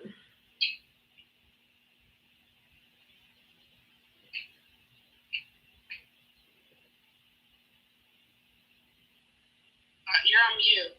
Dang it. I said I have these razor thin lips. Like I smile, my upper lip goes away. You know how I made sure my babies were beautiful? I married a man who had full lips. And I prayed to the gods of the DNA gene pool. Please let them have a combo lip. Please let them have a combo lip. Oh my God. And I make beautiful babies. There we go. I was frozen there for a minute. Electric Galshar, how are you? Well, I'm okay. I literally did not request up. Oh. My phone was laying on my bedside table. I do not know how that happened. Oh my God. Since I'm up here, hello. Hi. Hi, my friend. Hi, Jem. How are you? Hello, love. I haven't seen you in forever. It has been a while. It has. Hi, Dr. Keisha. How are you? I'm well. Happy Saturday. I'm okay. Happy Saturday. I don't have anything to say to you. I just wanted to say hi to everybody. Okay. That was weird. That is weird. But nice to see you. I'm glad you came up if just for a second. Yep. All right. Love you. Bye. Love you too. I want to speak on the Department of Defense thing though, because I've been talking about this for a couple of days now. I want everybody to know how important it is for us to be writing to Congress and demanding that we keep the Department of Defense as the Department of Defense. When service members or members of Congress or the President of the United States swear an oath to the Constitution, they do not swear an oath to go to war. They swear an oath to support and defend the Constitution of the United States. Let me repeat that. They swear to support and defend the Constitution. We are the Department of Defense because Department of Defense protects and serves the people of the United States and defends. We are not supposed to be offensive. We are supposed to be defensive to protect our nation. Correct. Palm Mom. I think it was a tapping error, to be honest. So yeah, please write Congress and demand that they do not change the name of. I don't think it'll happen anyway. I think most of them want to keep it the Department of Defense because it's a stronger correlation to what we are as a nation. But let's just be clear: we should all be writing to Congress to defend and uphold the Constitution. Yes, because only Congress can actually change the name. These MAGA shows can call it whatever they want, but the name is Department of Defense, and only Congress can change it. Rock and roll. How are you? Oh, I'm good. Good. I had to drop down for a second because it's political season and people are calling me all the time now. Yeah. Well, there's a whole bunch of Republicans here in California that are trying to stop Newsom from stop redistricting. And so, they called me while I was waiting. Different factions, and there's one that's a Republican because they basically don't want to have any say in it, and they want to create some committee to redistrict California. So, but anyway, sorry about that. Well, that's okay. So what did you want to say? I mean, or talk about? No, yeah, I was here earlier. I was listening earlier, and now my brain is hurting. The dude that was talking before,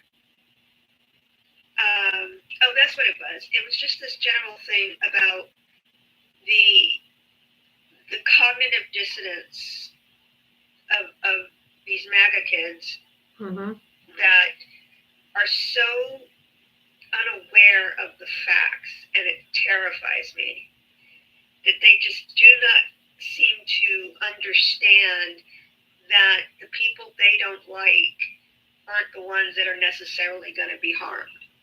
Right. It's going to be them. And I think I requested up right when he was dropped or he left or whatever it was. But so that was just all I was saying before I had to go off there for a second. But yeah, that's all I wanted to contribute. And I just, the stupidity, which is, what he, is why he, it appeals to them. Correct. They make them feel dumb. Correct. I mean, I genuinely believe that a good portion of this country are profoundly stupid. Yeah. I mean, I know that sounds mean, but I truly believe that they are just profoundly dumb. Yeah, and that's a lot of things too, like what the Heritage Foundation is doing and why religion is behind it. Because they, there was when I say a dark time in my 20s where I wanted to, figure out what I wanted to do with my life, and I went and got baptized on my own or whatever, and so I was going to a church for a while and stuff. But I guess once I got out of that phase, it was, wait a minute, you weren't helping me, because they would, that's where they wanted you to go counseling and stuff like that. Mm-hmm. And it wasn't about you doing what's the best for you.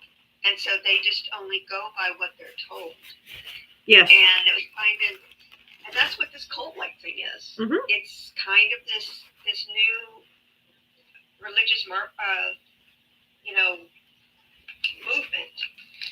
Mm-hmm. And the point of for that to be successful is not to ask questions. That's correct. And my mom was never. My mom has a bunch of trauma from her childhood. She's never dealt with. My dad was emotionally abusive, but she would only go to Christian counselors. So she would not leave my dad because biblically she didn't have any reason to, because he didn't cheat on her.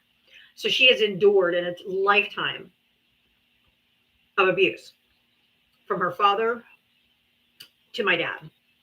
Different ways, but still abuse.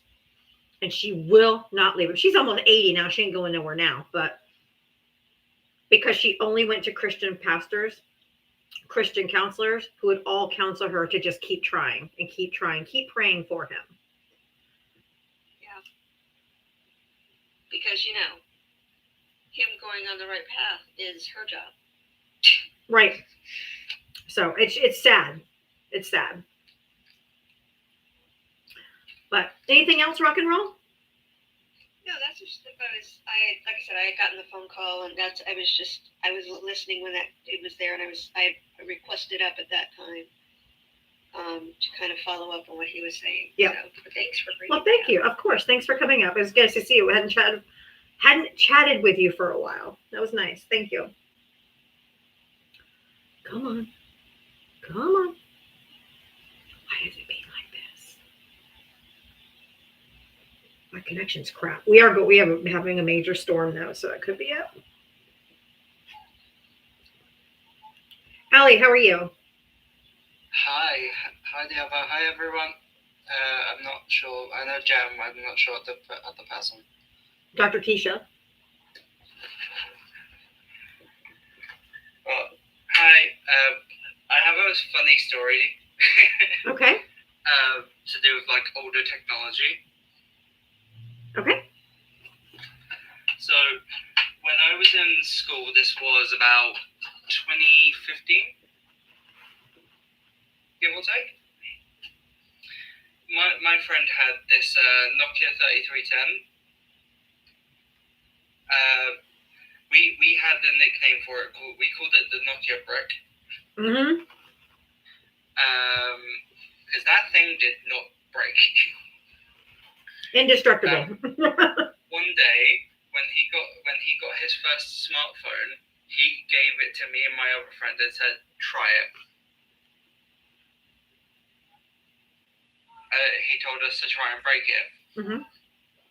So we gave it to our strongest friend and said, "Throw it at the wall." It dented the wall. The wall was made of concrete. It dented the wall. I'm like, we were all sat there like, how the I believe that though. Those things were indestructible. We did so much stuff to try and break this thing. We threw it in the air, we threw it at the wall. We then just gave up eventually. And a couple weeks later, it broke. It shattered into pieces on a pillow. Oh my word. That's funny. It was the weirdest thing.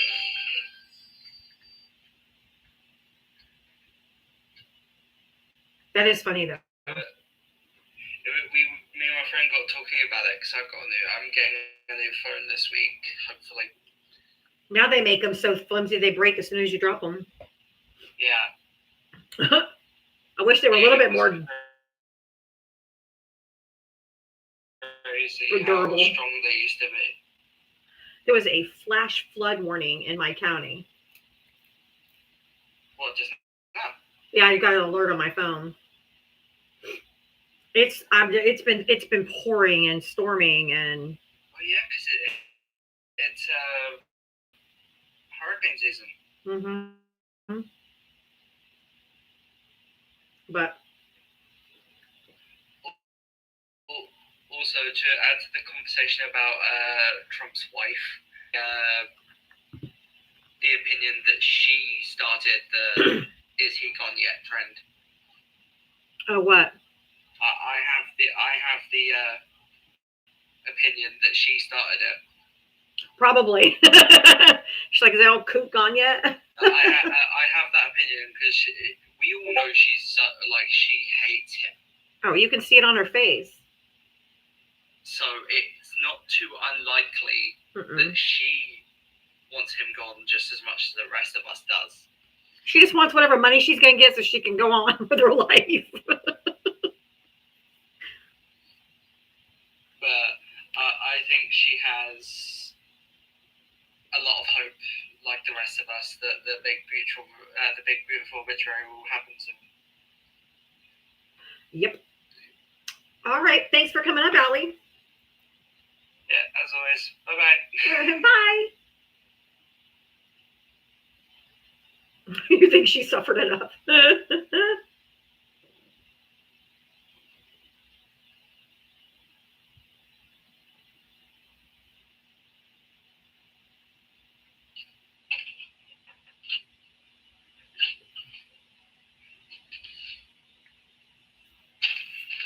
Boxer Mom, are you there?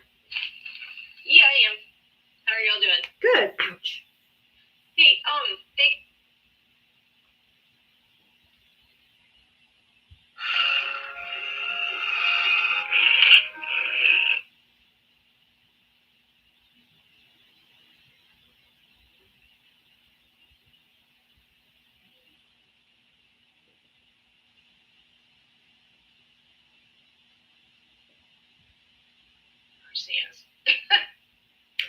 It kicked me out of my own live. It kicked me out of the live and sent me to somebody else's live. Are you here now? I am. Okay. That was the weirdest shit. I'm listening to you go. I listened to you start to talk, and then all of a sudden it kicks me out, and I'm watching another live or whatever. I'm like, what in the hell just happened? That was so fucking weird. Anyway, go ahead. I'm so sorry. I got transported. No, I just yes. wanted to tell you that gentleman. Well, I have other words for that guy, but anyway, he said earlier on another live at some point, I heard him say that the E-Files are a hoax. Oh, who, Raymond? Yes. Oh God. Was it on Johnny's live? Yeah, I was right. Yeah, I was scrolling through there because I've not gone on those. I've just not gone there. And I'll be honest, I was listening to this girl that had music, and I guess she ended her live, and it just popped him up in my ear. I heard that, yes, on that live, and I left because I can't stand that man. I don't. Anyway, he's blocked on his main account. He's blocked on his. The reason why he doesn't come up on his main account with the blue background Raymond is because I have him blocked on that account. So he went and created another account so he could talk to me. Jesus. Well, I'm just saying, we have very good people on the panel, and we have Dr. Keisha and Jim and yourself up here, trying to do their. They're doing, y'all are doing heroic work dealing with someone like that. I don't run lives, but he doesn't deserve any oxygen. I know. And here's the thing about Giant that really bothers me is he really doesn't understand any of it. Like, he doesn't understand Title 8. He doesn't understand the Constitution. He doesn't understand the laws of states and the federal government, or the differences in between the two, or the hierarchy and how it works and why it works or why it doesn't work, right? And this idea that somehow he's going into Chicago because of immigration is just another one of the 5 lies, Diana, that Trump will tell when you don't believe the first 4. Right. And this is the thing. When you see a picture like this posted on the White House page, You should all be informed, regardless of how your party affiliation is, because this is not how an American president should act. This is everything we should oppose as the United States of America. 100%. And if you didn't see what he had on the White House page on Facebook or wherever else he posts yesterday, he was literally posting immigrants who were accused of crimes against children. There were 10 of them. 10 people, and he posted what their charges were on the White House page.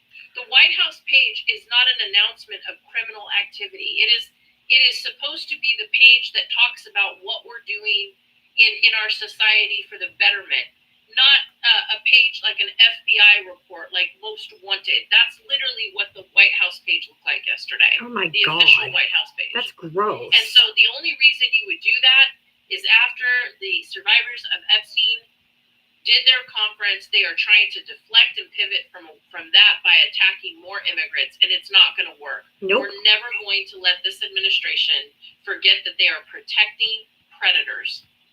That they are. 100%.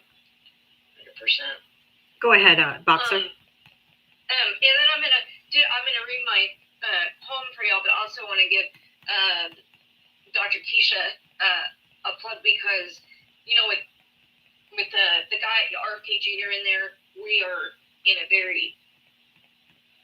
situation that possibly is no return if we don't get it corrected.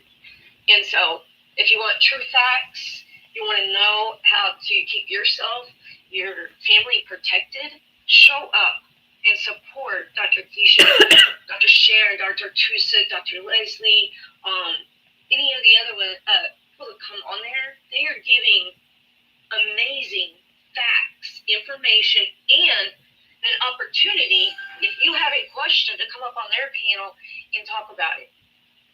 And Dr. Keisha, do you want to address the HHS situation right now and how people can combat that through 5 calls? Yeah, and thank you to people. Thank you. I'm going to go on mute. SaveHHS.org. There's several groups actually, but on SaveHHS.org, SaveHHS.org, you can look at the letter. Over 6,000, and probably more now and counting, HHS officials have signed it. The Doctors for America is part of it, and they're still part of the, don't forget about the lawsuit. There's still the lawsuit against RFK Jr.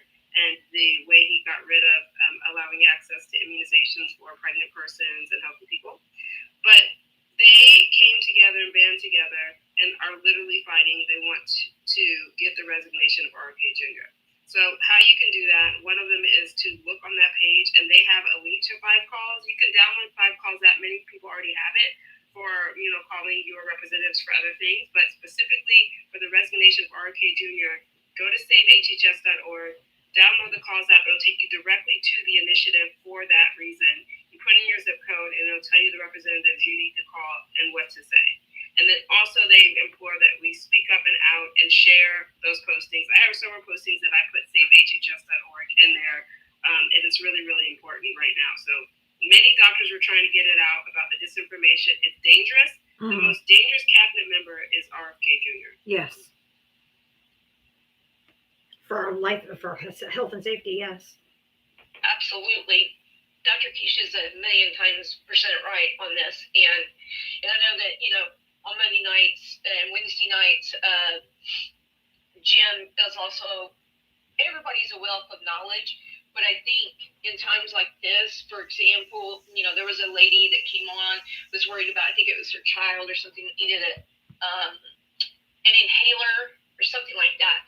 Well, guess the doctors have built this network and will have a way to get that to you. They're doing this on their own time trying to save us. So, and also letting people know they're not on an island by themselves. So if you can't afford your inhaler or get the vaccine, then they're going to do their best to make sure those things are fulfilled. This is Dr. Keisha about that. Intentionally we're doing that. Sometimes it could be Dr. Tusa. Like literally when we're in a live and somebody sends me a message, I'm literally emailing Dr. Tusa because she normally doesn't come. And I'll tell her, look, this person has this question. Can we do it? I'm in multiple groups, medical groups, from Black physicians to a COVID subgroup to physicians for patient groups, so many different groups. And on them, I make sure, or me or Dr. Sharon, I'll tell them, we make sure we can find somebody to answer your question or get you access. Somebody got access to insulin for a year free just by reaching out and telling us. So that's really why I do that live, those little connections. And if you feel like getting a message to me on the back channel, you can. Also the FB group, Empowered Health Network. The reason I say that, we don't post a ton of that, but that's a resource where it's a back call. This happened. I need help with this, and I will make sure. I also have a couple friends who are patient liaisons or advocates that used to be physicians. Thank you, Dr. Keisha. And Diala, thank you for letting me talk about this today as well, and with Dr. Keisha and Jim and yourself, because this is a difference of if someone's going to make it or not. Correct. I agree. It's not partisan. You know what I'm saying? No. But it's just people's lives. What's that? I'm so sorry.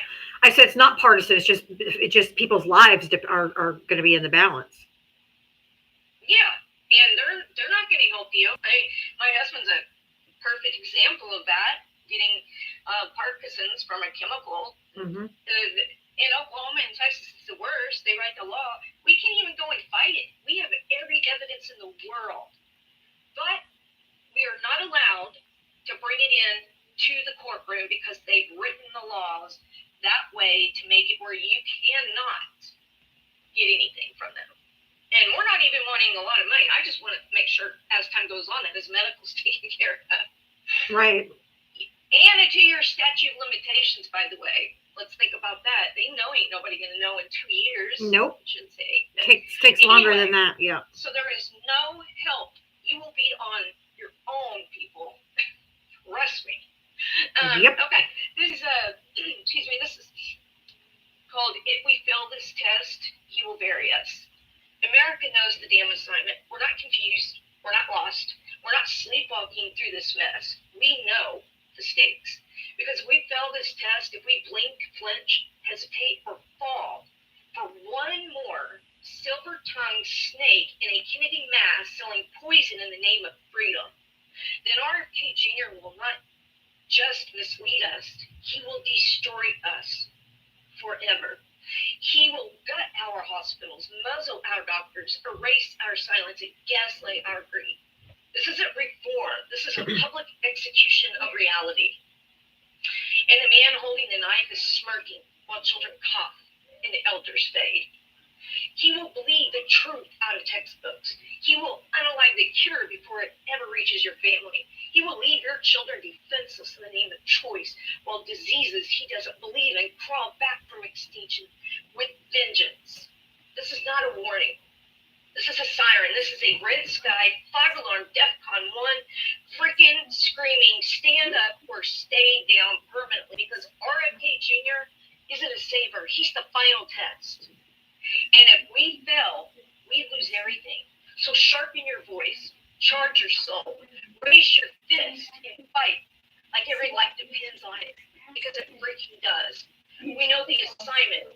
Now let's go ace this blank and carve this into our tombstones and get rid of him, Peach.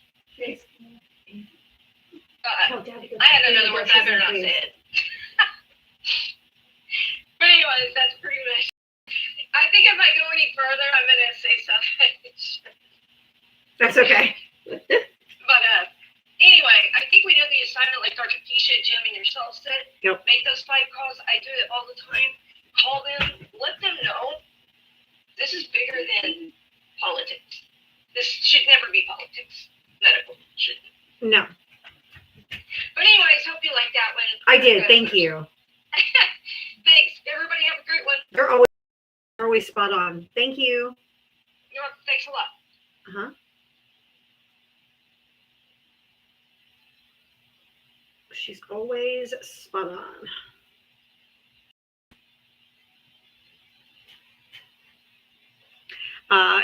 Dr. Keisha, is there anything you want to say before I No, I'm good. end?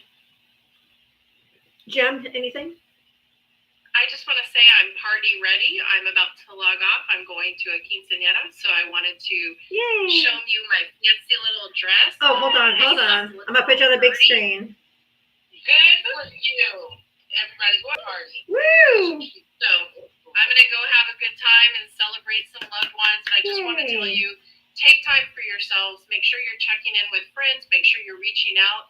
Make sure that you're breathing, you're touching grass, you're drinking water, and you're focusing on whatever makes you happy. We have to stay united. We have to stay healthy and happy. Follow the Medical Collective. I love you all. Have a great night. Have fun. You look beautiful. Thanks. Bye. Thank you, Dr. Keisha. Thank you, guys. I'm going to go ahead and I know we got like 5 minutes, but my groceries just got delivered, so I got to go put the cold stuff away. But thank you guys for being here today. Thank you for the chats, the likes, the gifts, everything, Cash Apps, Venmos, but most importantly, just thanks for being here. We're going to need each other to get through this, and I really appreciate you. So I hope you guys have a good rest of your night. I'll see you guys tomorrow at 4 p.m. Eastern, and we'll do it all over again. I love you guys. We'll see you tomorrow. Bye. All right. Oh.